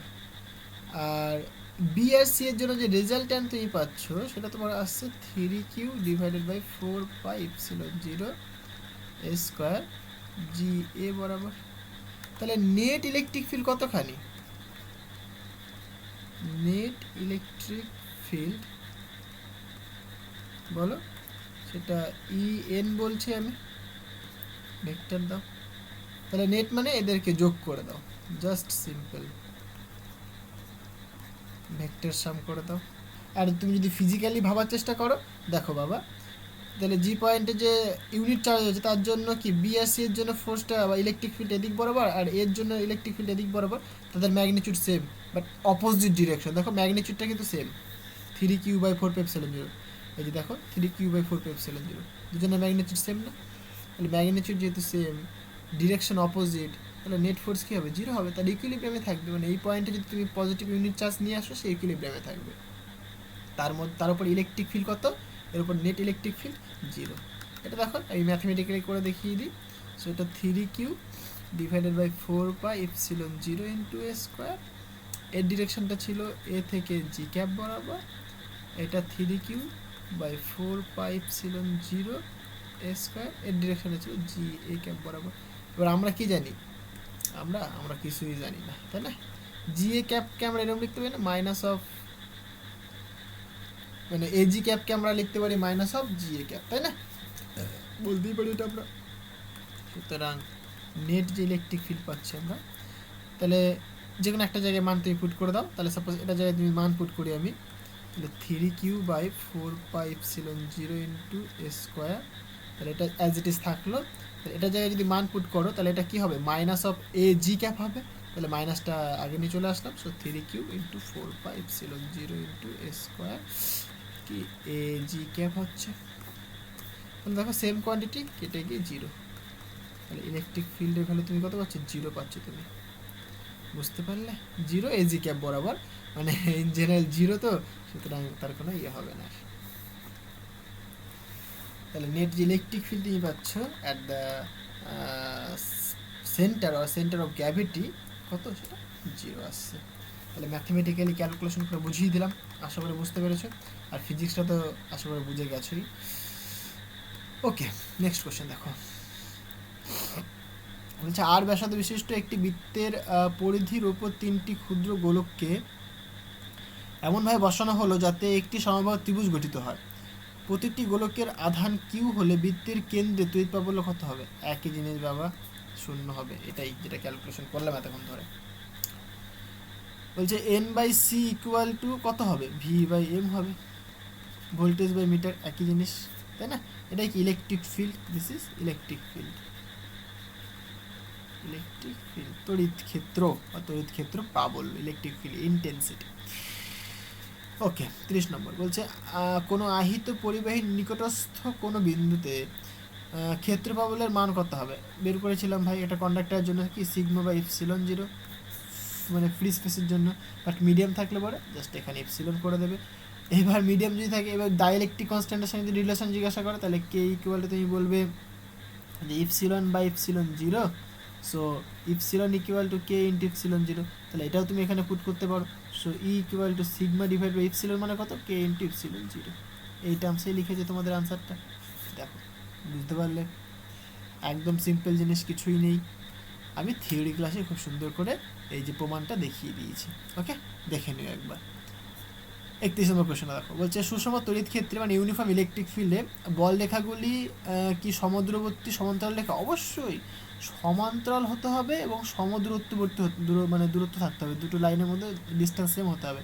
আমি কিন্তু ইউনিফর্ম ইলেকট্রিক ফিল্ডের ডেফিনেশনে বুঝিয়েছিলাম এটা। 32 নম্বর প্রশ্ন দেখো। একটি বিচ্ছিন্ন ধনাত্মক আধানের বল রেখাগুলি কি বাইরের দিকে হবে? যেহেতু পজিটিভ চার্জ, তাহলে কি বাইরের দিকে হবে। আর যদি নেগেটিভ হতো এখানে আধানটা, তাহলে কি নেগেটিভ হলে পরে ঢুকতো। এই জিনিসগুলো একটুখানি মাথায় রাখতে হবে। হ্যাঁ, পজিটিভ চার্জের জন্য কি বেরোয়, আর নেগেটিভ চার্জের জন্য ঢোকে। 34 নম্বর দেখো। কিছু সংখ্যক বলরেখা বাম দিক থেকে ডান দিকে বাম দিক থেকে গিয়ে ডান দিকে অভিসারী হলো। বলছে তড়িৎ প্রাবল্যের মান কোন দিকে বেশি হবে? আচ্ছা, কোশ্চেনটা কি বলেছে দেখো। কিছু সংখ্যক বলরেখা, ধরো এটা বাম দিক থেকে ডান দিক, ঠিক আছে, এটা লেফট সাইড, এটা রাইট সাইড। সো বাম দিক থেকে ডান দিকে গিয়ে অভিসারী হলো। অভিসারী হওয়া মানে কি, একটা জায়গা থেকে মিলিত হওয়া, মানে এইরকমভাবে কি মিলিত হলো। কথার মানে বুঝতে হবে, অভিসারী মানে কি একটা জায়গা থেকে মিলিত হওয়া, কনভার্জ করা। একটা হয় ডাইভার্জ, একটা হয় কনভার্জ। এই অভিসারী মানে হচ্ছে তোমার কনভার্জ, মানে একটা পয়েন্টে গিয়ে কনভার্জ করবে। তোমরা লাইটে পড়বে কনভার্জ, মানে অভিসারী রশ্মি অপসারী রশ্মি, অলরেডি তোমরা পড়েছো মাধ্যমিকে, রাইট? সো অভিসারী মানে একটা পয়েন্টে গিয়ে মিলিত হবে আর কি, কনভার্জ করবে। সো এরকম হচ্ছে তড়িৎ প্রাবল্যের মান তাহলে কোন দিকে বেশি হবে। আচ্ছা, যেহেতু এইখানে এসে কনভার্জ করছে বাদিক থেকে ডান দিকে এসে, মানে সব দিক থেকে, ধরো এদিক থেকে বাদিক থেকে এরকমভাবে এসছে, বাদিক থেকে আসছে, এসে এইখানে এসে মনে করো কনভার্জ করছে, তাহলে কি এইখানে ইলেকট্রিক ফিল্ডের ডেনসিটিটা বেশি হয়ে গেল না, সো ইলেকট্রিক ফিল্ডটা কিন্তু এই যে ডান দিকটাই বেশি হবে, বুঝতে পেরেছো? ওকে, ডাইপোল মোমেন্টে চলে আসো, ইলেকট্রিক ডাইপোল। ওকে, বলছে দ্বিমেরু ভ্রামক স্কেলার কোয়ান্টিটি না ভেক্টর কোয়ান্টিটি, বলো দ্বিমেরু ভ্রামকের ডেফিনেশন কি? পি ইকুয়াল টু বলেছিলাম চার্জ ইন্টু মানে যে distance between two charge, right? So Q into D, এটা তোমার ডাইপোল মোমেন্টের ডেফিনেশন। সো দেখো চার্জ একটা scalar quantity, fine, but D is a displacement, displacement একটা ভেক্টর কোয়ান্টিটি। সো এটা একটা ভেক্টর কোয়ান্টিটি হওয়ায় এটা একটা ভেক্টর কোয়ান্টিটি হবে, ডাইপোল মোমেন্ট একটা ভেক্টর কোয়ান্টিটি। তোমাকে আমি ছবিতে দেখাই, 35 নম্বর, রাইট?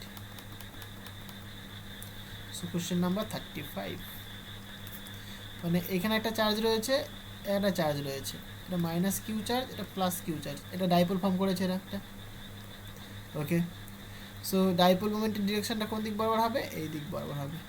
ডাইপোল মোমেন্ট অলওয়েজ কি হয়, মাইনাস মানে নেগেটিভ চার্জ থেকে পজিটিভ চার্জের দিকে হবে। তো তার ভ্যালুটা কি হয়, যেহেতু ইকুয়াল চার্জ থাকে, সুতরাং চার্জ ইন্টু তাদের মধ্যে যে সেপারেশনটা সেটা সাপোজ ডি ধরলাম, তাহলে চার্জ ইন্টু ডি, এইটা হচ্ছে তোমার ডাইপোল মোমেন্টের ডেফিনেশন। ডিরেকশনটা কোন দিক বরাবর? সাপোজ এখানে ডি, মানে আমি এরকমভাবে বলি তাহলে বেশি সুবিধা হবে, এটা এ এটা বি, তাহলে এ থেকে বি ক্যাপ বরাবর, মানে এ থেকে বি বরাবর, তাহলে এটা হচ্ছে ডাইপোল মোমেন্টের ডেফিনেশন এবং ডিরেকশন। তাহলে dipole moment is a vector quantity, বুঝেছো? ডাইপোল মোমেন্টের এসআই ইউনিট কি তুমি নিজেই বলো এবার, এসআই ইউনিট কি হবে? চার্জ ইন্টু ডিসপ্লেসমেন্ট, তাহলে চার্জ ইউনিট কী হয়? কুলম, আর ডিসপ্লেসমেন্ট মানে মিটার, তাহলে coulomb into metre. SI system, this is in SI system, right? CG সিস্টেমে কী হবে? স্ট্যাট কুলম হবে ইন্টু সেন্টিমিটার হবে, এটা সিজিএস সিস্টেম, বুঝতে পেরেছো? এই দেখো লিখে দিয়েছি এখানে, যে তড়িৎ দ্বিমেরু ভ্রামকের অভিমুখ কী হবে? আমি এটা কিন্তু কুইজে দিয়েছিলাম, অনেকে ঠিক করেছো, নেগেটিভ চার্জ থেকে পজিটিভ চার্জের দিকে, ফাইন, এটা থিওরিতে বলেছি আমি, সো জানো তোমরা সবাই। এখানে কি বলছে? তড়িৎ দ্বিমেরু ভ্রামকের মাত্রা লেখো। আচ্ছা, এখানে চলে আসো, মাত্রা কী হবে দেখো, এই কোশ্চেনটা আমি দিয়েছিলাম, এটা তোমরা ভুল করেছো, দেখেছো? একদম সিম্পল জিনিস। সো ডাইমেনশন দেখতে চাইছি তুমি, তাই তো? ডাইপোল মোমেন্টের ডেফিনেশন কি দেখলে? চার্জ ইন্টু ডিসপ্লেসমেন্ট, তাহলে ডাইমেনশন দেখো তুমি, আমি তো একটু করে দিলাম, চার্জের ডাইমেনশন কী হবে? আই ইন্টু টি হবে, আর ডিসপ্লেসমেন্ট সেটা কত হবে? এল হবে। সো এটা তোমার আনসার হবে, একদম সিম্পল জিনিস। ওকে, আচ্ছা আচ্ছা, এখানে যে আনসারটা তোমাদের এল ইন্টু টি বলেছে, তার জন্য তোমরা সবাই এল ইন্টু টি করেছো, ম্যাক্সিমাম দেখলাম আমি কি এল ইন্টু টি মানে এল টি, এটা আনসার করেছো। ভাই অন্ধের মতো করো না, ফিজিক্সটাকে বুঝে বুঝে করো, আনসারে ভুল থাকতেই পারে, তাই না? এটা তোমার রং, এটা তোমার I into L into T, অথবা তুমি এরকম বলতে পারো এল টি ইন্টু আই। অন্ধের মতো বিশ্বাস করো না, বুঝতে পেরেছো?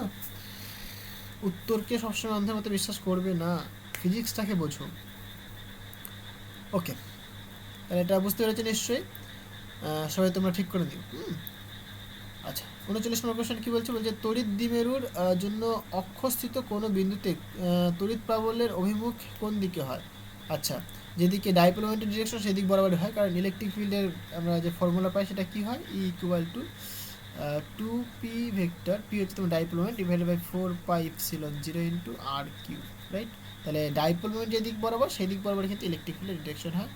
যদি লম্ব সমদ্বিখণ্ডক হয় তার জন্য কী হবে? তার জন্য এরকম হয়ে থাকে, কারণ তোমাকে ফর্মুলা জানতে হবে। সো আমি এখানেই লিখে দিই, লম্ব সমদ্বিখণ্ডকের জন্য যে ফর্মুলাটা হয়ে থাকে সেটা E equal to minus dipole moment divided by 4πε0 into R cube, এটা লম্ব সমদ্বিখণ্ডকের জন্য। তাহলে কি ডাইপোল মোমেন্টের ডিরেকশন যে দিক বরাবর ঠিক তার অপোজিট দিক বরাবর কিন্তু ইলেকট্রিক ফিল্ডের ডিরেকশন হবে এই কেসে। 40 নম্বর কোশ্চেনটা। ওকে বাবা, অনেকগুলো কোশ্চেন আছে তো, কতগুলো কোশ্চেন? 70খানা কোশ্চেন, মোটে 40টা হলো, দেখা যায় কত দূর হয়। অলরেডি বোধ হয় 1.5 ঘন্টা হয়ে গেছে নাকি, যাই হোক। সো 41 নম্বর কোশ্চেনটা দেখো কি বলছে? একটি ক্ষুদ্র তড়িৎ দ্বিমেরুর জন্য একটি নির্দিষ্ট দূরত্বে দ্বিমেরুর অক্ষের ওপর এবং লম্ব সমদ্বিখণ্ডকের ওপর ক্ষেত্রফলের অনুপাত কত? আচ্ছা, মানে একটি ক্ষুদ্র তড়িৎ দ্বিমেরুর জন্য একটি নির্দিষ্ট দূরত্বে দ্বিমেরুর অক্ষের ওপর ও লম্ব সমদ্বিখণ্ডকের ওপর তড়িৎ মানে ক্ষেত্রফল বলের অনুপাত কত? মানে তোমাকে ফর্মুলা, মানে তুমি যদি ফর্মুলা জানো তাহলে তোমার প্রবলেমটা হয়ে গেল। 41 নম্বর কোশ্চেন।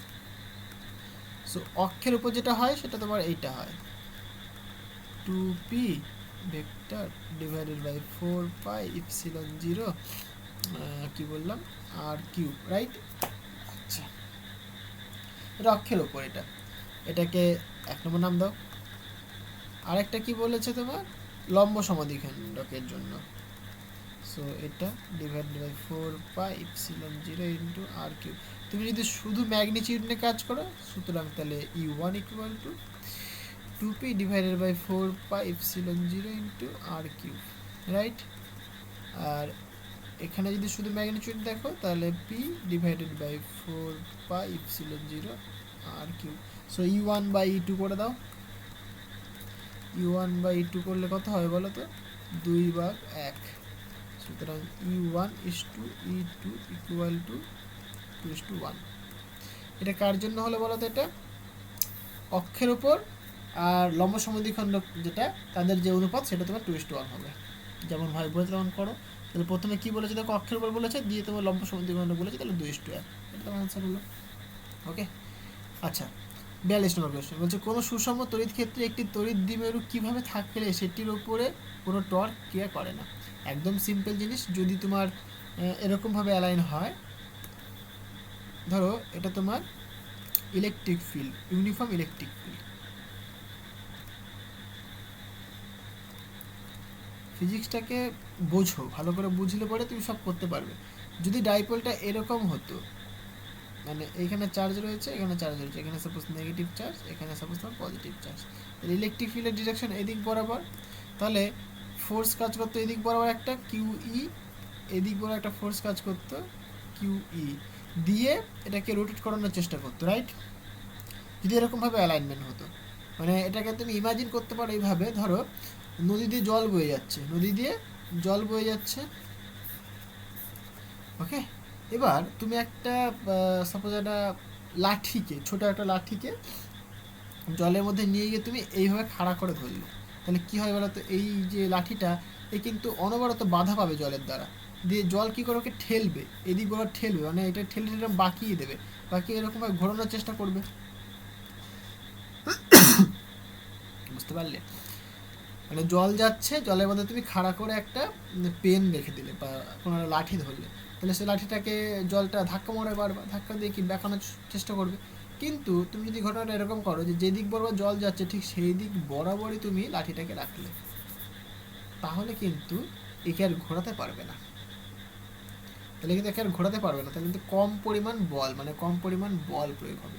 হ্যাঁ, কতখানি পোটেনশিয়াল এনার্জি স্টোর হবে না হবে সেগুলো আমরা ক্যালকুলেট করবো, ঠিক আছে? সো তুমি যদি ইলেকট্রিক ফিল্ড বরাবর যদি তুমি রাখো লাঠিটাকে, তাহলে কিন্তু লাঠিটার উপর কিন্তু বেশি পরিমাণ বল কিন্তু কাজ করবে না, মানে এটাকে মানে কার্যটা তখন খুব কি মিনিমাম হয়ে যাবে, বুঝতে পারলে? মানে তোমাকে দেখো, তুমি যখন এখানে ধরে রাখছিলে তখন কি তোমার বেশি কার্য করতে হচ্ছিলো, বেশি এনার্জি লস হচ্ছিলো, কারণ অনেকটা শক্ত করে ধরে রাখতে হচ্ছিলো, কারণ জল তো ভাই বাধা মারছে, ধাক্কা দিচ্ছে জলটা, তাহলে বেশি পরিমাণ কার্য করতে হচ্ছিলো তোমাকে। কিন্তু তুমি যদি পুরো অ্যালাইন করে দাও, ইলেকট্রিক ফিল্ড বরাবর যদি অ্যালাইন করে দাও, তাহলে কিন্তু তোমাকে বেশি কার্য করতে হচ্ছে না, কারণ কি জলের দ্বারা বেশি বাধাপ্রাপ্ত হচ্ছে না, তাই তোমার কিন্তু বেশি কার্য করতে হচ্ছে না। আমরা কার্য বের করবো U equal to minus P dot E, এরকমভাবে আমরা ফর্মুলা একটা বের করবো, চাপ নেই, এটা আমরা নেক্সট থিওরি ক্লাসে করবো। ওকে, সো হ্যাঁ, তড়িৎ ক্ষেত্র অভিমুখ বরাবর যদি রাখা হয় তাহলে কিন্তু কোনো টর্ক কাজ করবে না, কারণ টর্ক কাজ করবে তখনই, টর্ক মানে কি ঘোরানো, তাহলে যদি এরকম বাঁকা অবস্থায় থাকে বা খারাপ অবস্থায় থাকে তখন তাকে ঘোরানোর চেষ্টা করবে, আর এরকম অ্যালাইন থাকলে পরে কী করে ঘোরাবে, তাই না? ওকে, নেক্সট কোয়েশ্চেন দেখো, বলছে একটি তড়িৎ দ্বিমেরুকে একটি সুষম তড়িৎ ক্ষেত্রে এমনভাবে স্থাপন করা হলো যেন তার অক্ষ তড়িৎ ক্ষেত্রের সঙ্গে কোনো কোণে আনত থাকে, তাহলে দ্বিমেরুটির উপর বল না টর্ক কাজ করবে? যেহেতু এখানে ইউনিফর্ম ইলেকট্রিক ফিল্ড বলেছে, কথাটা এখানে বুঝতে হবে তোমাকে। ইউনিফর্ম ইলেকট্রিক ফিল্ডের জন্য শুধুমাত্র কি টর্ক কাজ করে, শুধুমাত্র টর্ক কাজ করে। যদি এখানে নন ইউনিফর্ম ইলেকট্রিক ফিল্ড হতো তাহলে কিন্তু টর্ক এবং বল দুটোই হতো। আই থিঙ্ক নেক্সট কোয়েশ্চেনটা তাই বলেছে, নেক্সট না তারপরে আচ্ছা 40 নম্বর কোয়েশ্চেন দেখো। আর এখানে যে টর্কটা হয়ে থাকে, টর্কটা কথা হয় টাউ ইজ ইকুয়াল টু, আমরা লিখি P dipole moment cross electric field, তাই না? এরকমভাবে আমরা লিখে থাকি। এটা তোমার টর্কের ফর্মুলা এক্সপ্রেশন হচ্ছে একটি ডাইপোলকে, ইলেকট্রিক ডাইপোলকে একটি সুষম তড়িৎ ক্ষেত্রে কীভাবে স্থাপন করলে সেটির ওপর সর্বাধিক টর্ক ক্রিয়া করবে। সিম্পল জিনিস ভাই, লম্বভাবে যদি রাখো, কারণ টর্কের মান ম্যাক্সিমাম কখন হবে, এটাকে তুমি যদি ভাঙো পিই সাইন থিটা, রাইট? টাউয়ের মানটা দেখো, এই টাউটা ম্যাক্সিমাম কখন হবে, যখন থিটার মানটা ইফ থিটা ইকুয়াল টু যখন তোমার 90 ডিগ্রি, কারণ সাইন 91 হয়, তাহলে তখন তুমি বলবে tau is equal two P into E. But minimum, এটা তাহলে তোমার ম্যাক্সিমাম পাচ্ছ তুমি, ম্যাক্সিমাম। বাট মিনিমাম কখন হবে, যদি তোমার থিটা ইকুয়াল টু 0 ডিগ্রি হয়, যেটা আমি থিওরিটিক্যালি বোঝালাম তোমাকে।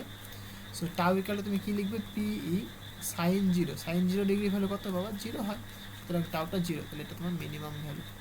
বুঝতে পারলে? তাহলে 0 ডিগ্রি অ্যাঙ্গেলে রাখলে পরে মিনিমাম পাচ্ছ তুমি টর্ক, আর 90 ডিগ্রি অ্যাঙ্গেলে রাখলে তুমি ম্যাক্সিমাম টর্ক পাচ্ছ। ওই টর্কের ভ্যালুটা কিন্তু পি ইন্টু ই হবে, তাহলে 90 ডিগ্রিতে রাখতে হবে আর কি, ঠিক আছে?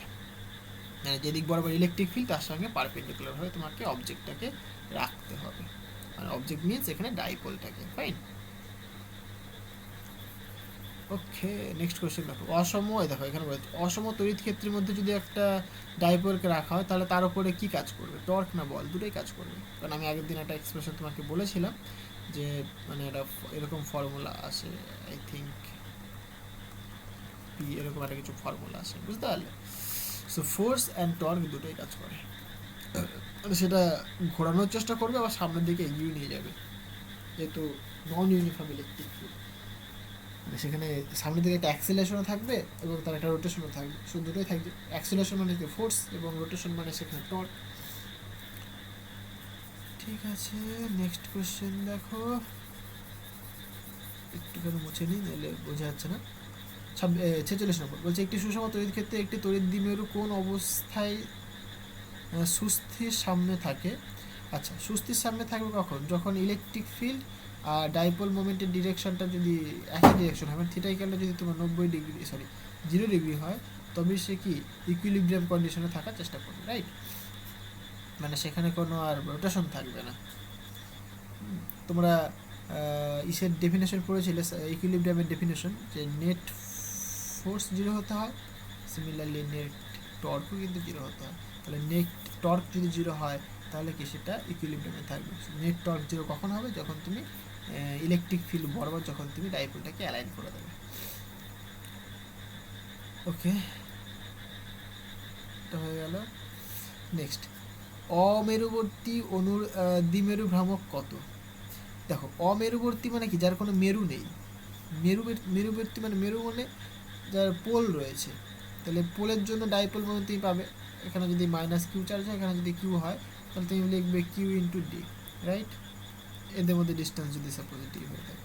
কিন্তু যদি বলো অমেরুবর্তী, মানে যার কোনো মেরু নেই, মানে যেরকম কোনো একটা অণু সাপোজ কনসিডার করেছি, যে অণুটা শুধুমাত্র একটাই পোল রয়েছে, মনোপোল, তাহলে তার জন্য কোনো ডাইপোল মোমেন্ট তুমি পাবে না, শুধু ডাইপোল মোমেন্ট কিন্তু তোমার 0 হবে।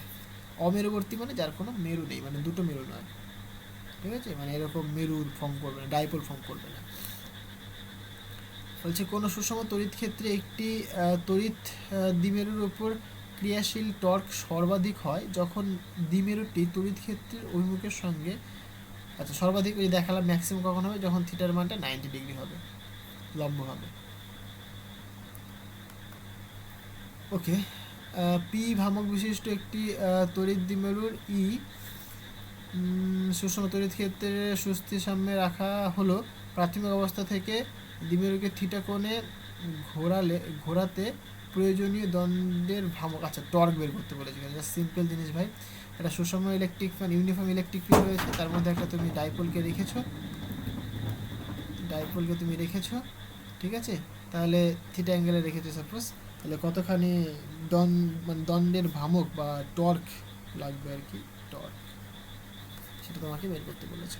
সেটা হয় তোমার পি কস ই হয়, এটাকে ভাঙলে তুমি পাবে, আমি আগের দিনই ক্যালকুলেশন করে দেখিয়েছি, যারা দেখো না তারা কিন্তু একবার দেখে নিতে পারো, ঠিক আছে? সো এটা হবে তোমার পিই সাইন থিটা, মধ্যবর্তী অ্যাঙ্গেল, আর নর্মাল হবে, কারণ এটা যদি ভেক্টর থাকে তাহলে ডান দিকটা ভেক্টর হবে, আর ম্যাগনিটিউড করে দিলে জাস্ট সিম্পল পিই সাইন থিটা হবে। বুঝতে পারলে? এই হচ্ছে ব্যাপার। আর একটুখানি বলেই দিই,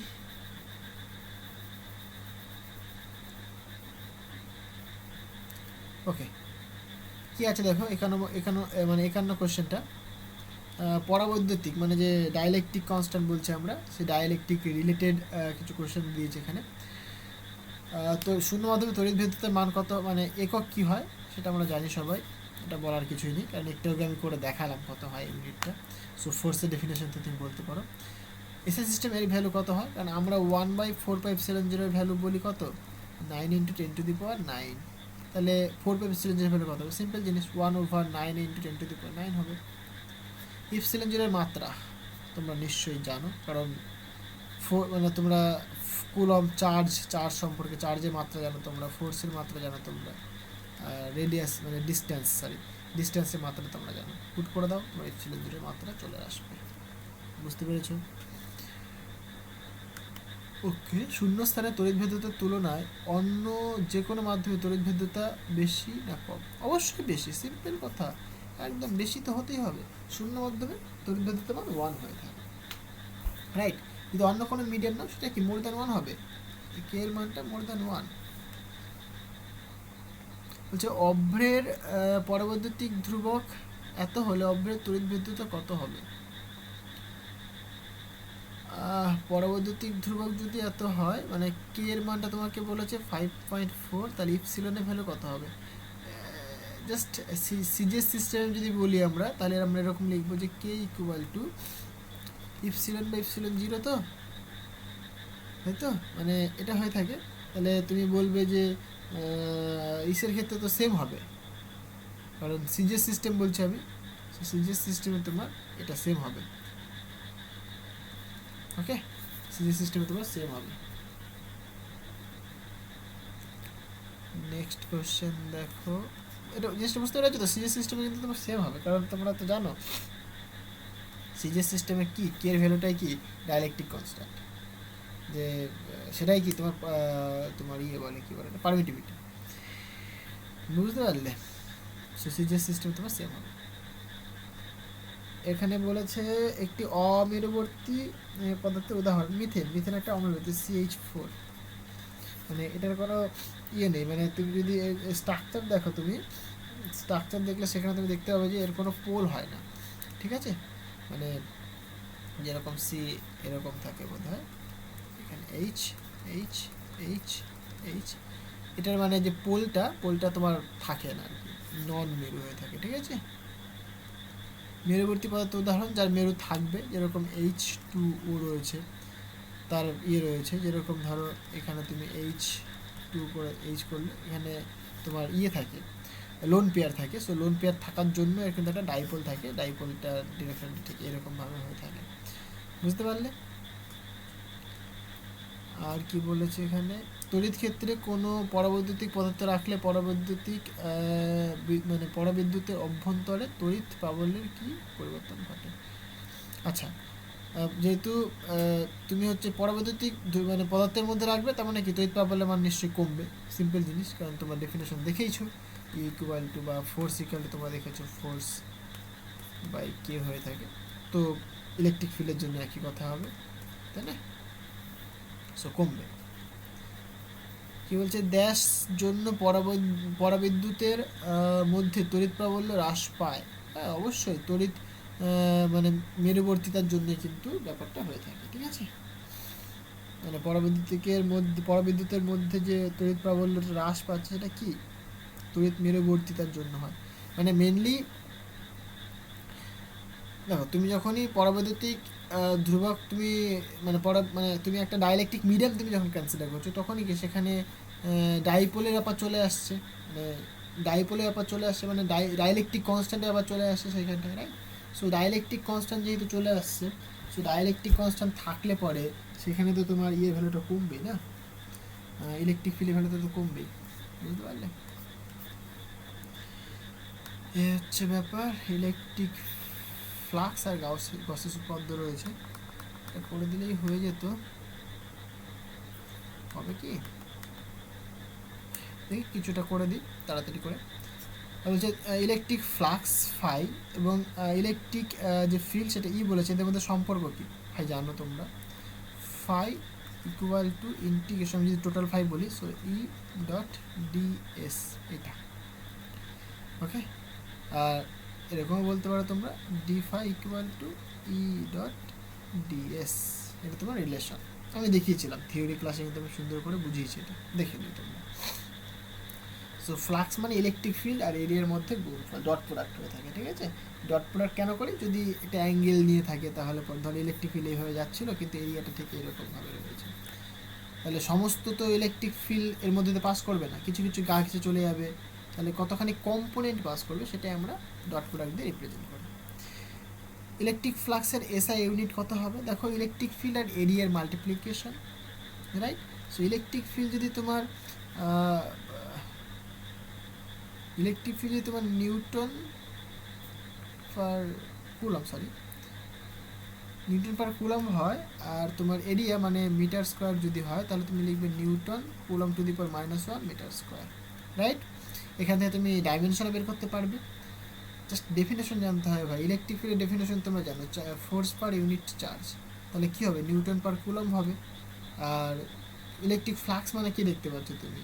ইলেকট্রিক ফিল্ড ইন্টু এরিয়া মানে metre square, SI system, right. সুতরাং newton into coulomb to the power -1 metre square হয়ে গেল।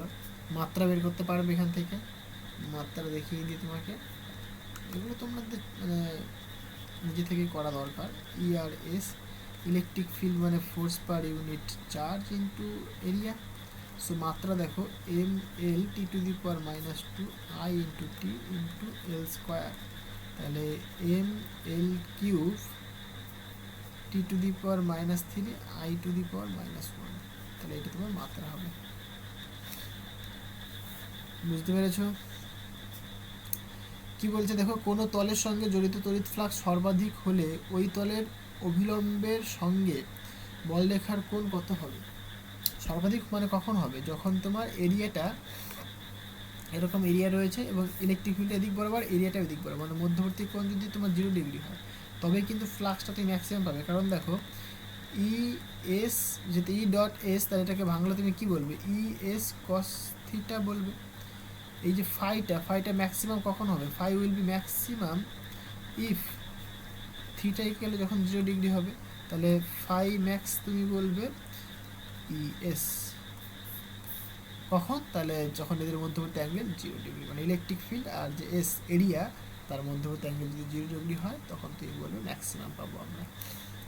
গসেস থিওরাম স্থির তড়িৎ ক্ষেত্র ছাড়া অন্য কোন ক্ষেত্রে প্রযোজ্য? অবশ্যই, মানে যে গসেস থিওরাম তুমি যেটা পড়ছো, শুধুমাত্র মানে গসেস থিওরাম ইলেকট্রোস্ট্যাটিকের জন্য যে অ্যাপ্লিকেবল তা কিন্তু নয়, এটা আমরা ম্যাগনেটোস্ট্যাটিকেও দেখবো আমরা, ঠিক আছে। ম্যাগনেটোস্ট্যাটিক্স বা গ্র্যাভিটেশনাল মানে ফিল্ড, সেখানেও আমরা ইউজ করে থাকি। সো ম্যাগনেটোস্ট্যাটিক্সে আমরা পড়বো, চাপ নেই। ওকে 65 বলছে কিউ আধান S1 গোলীয় খোলকের অভ্যন্তরে অবস্থিত, আর S1কে ঘিরে S2 অপর একটি এক কেন্দ্রীয় গোলীয় খোলক S1 ও S2 এর মধ্যে কোনো অতিরিক্ত আধান নেই।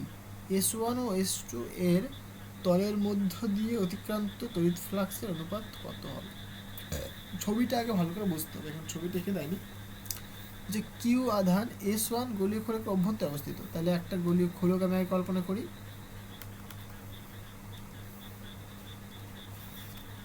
এরকম একটা গোলীয় খোলক রয়েছে, এর ভেতরে আমরা কিউ আধান দিয়ে দিয়েছি, এর যে ইয়েটা সেটা S1 ধরলাম, ওকে।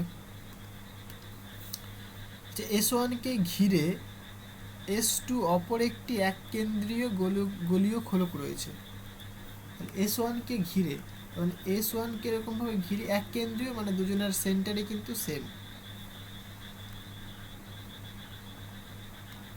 এটাই আমাদের সেন্টার, যেখানে চার্জ রেখেছি, সাপোজ সেটা সেন্টারে চার্জ রেখেছি আমি, তাহলে এটা তোমার S2। আর কি বলেছে দেখি, হ্যাঁ বলছে S1 S2 এর মধ্যে কোনো অতিরিক্ত আধান নেই, ফাইন, তাহলে S1 এবং S2 এদের মধ্যে কোনো চার্জ নেই,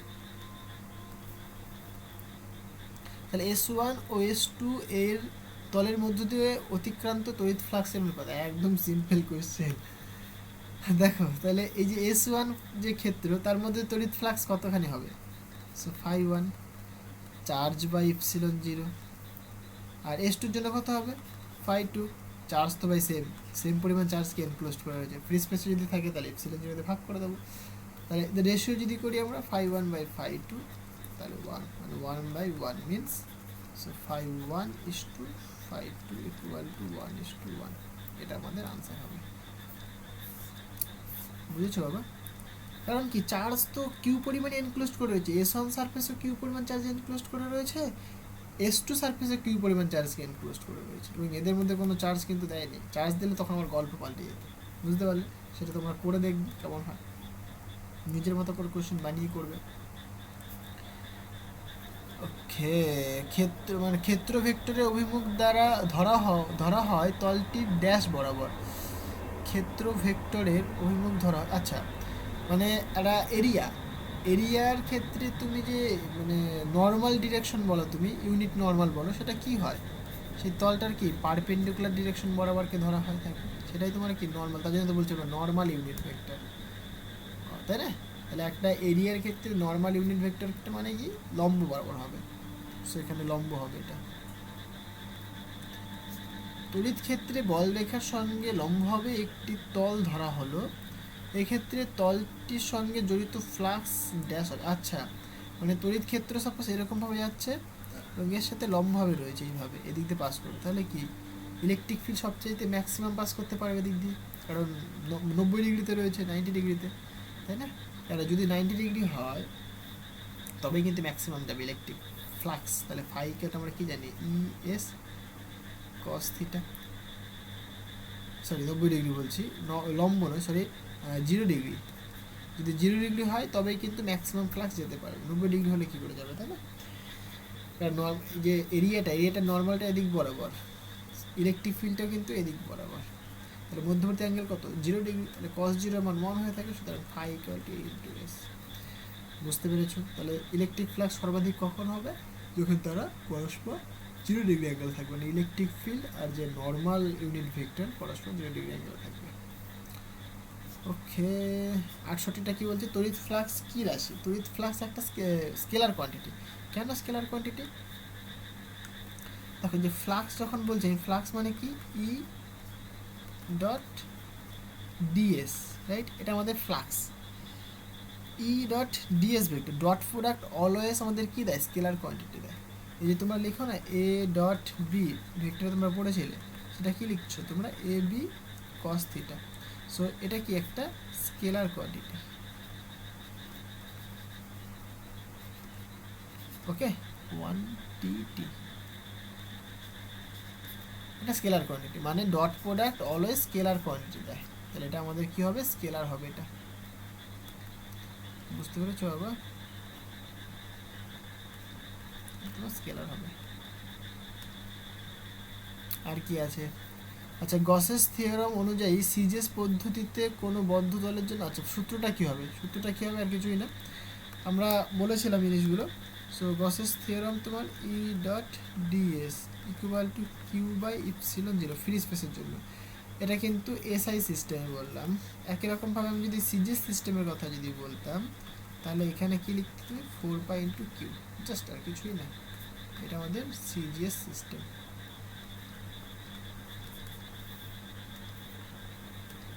ওকে ওকে ওকে ওকে ওকে, আচ্ছা ওইটা হয়। আর এইখানে তোমার কি বলেছে, একটা কোশ্চেনটা পড়ি দেখি, বলছে গসেস উপপাদ্য অনুযায়ী সিরিজ পদ্ধতিতে কোনো বদ্ধ তলের মধ্য দিয়ে অতিক্রান্ত মোট ফ্লাক্স ওই তলের অভ্যন্তরে অবস্থিত মোট আধানের কত গুণ হয়। ও আচ্ছা, মানে যেহেতু এটা যদি মিডিয়াম থাকে, এটা আমি ফ্রি মিডিয়ামের জন্য বললাম, যদি মিডিয়াম থাকে তাহলে এখানে কে দিয়ে ভাগ করতে হয়, 4π/K হয়ে থাকে, তাহলে কত গুণ হচ্ছে 4π/K গুণ, মিডিয়ামের জন্য। ফ্রি মিডিয়াম যদি হয় তাহলে পরে তোমার জাস্ট 4 পাই লিখলাম, কারণ ফ্রি স্পেসের জন্য কি সিজি সিস্টেমে ক্যারি ভ্যালুটা 1 হয়ে থাকে। এগুলো সব কিন্তু বলেছি আমি, হ্যাঁ বুঝতে পারছো আশা করি জিনিসগুলো। না বুঝতে পারলে কিন্তু আমার কমেন্ট করে বলবো আমাকে। 70 নম্বর কোশ্চেনটা কি বলছে, বলছে কোনো বদ্ধতলের বাইরে কোনো আধান থাকলে এর জন্য বদ্ধতলের মধ্য দিয়ে মোট তড়িৎ ফ্লাক্স কত, শূন্য হবে। এটা আমি বলে মানে এটা আমি কুইজ করেছিলাম, আমি এখানে বুঝিয়ে দিচ্ছি এটা আমি জিনিসটা কি হয়। ধরো এরকম একটা তোমার সারফেস রয়েছে, তুমি চার্জটা এখানে দিয়েছো, রাইট, এটা তোমার সারফেস। সিম্পল জিনিস বোঝো, প্রথমত চার্জটা তোমার সারফেসটা দ্বারা এনক্লোজড নেই, তাহলে এই চার্জ থেকে তো ইলেকট্রিক ফিল্ড বেরোবে, ইলেকট্রিক ফিল্ড এদিক দিয়ে যাবে, এদিক দিয়ে যাবে, রাইট। ভালো করে তাকিয়ে দেখো, ইলেকট্রিক ফিল্ড যে পরিমাণ ঢুকছে ঠিক সেই পরিমাণে বেরিয়ে যাচ্ছে না, তাহলে নেট ইলেকট্রিক ফিল্ড মানে নেট ইলেকট্রিক ফ্লাক্স কত, জিরো না?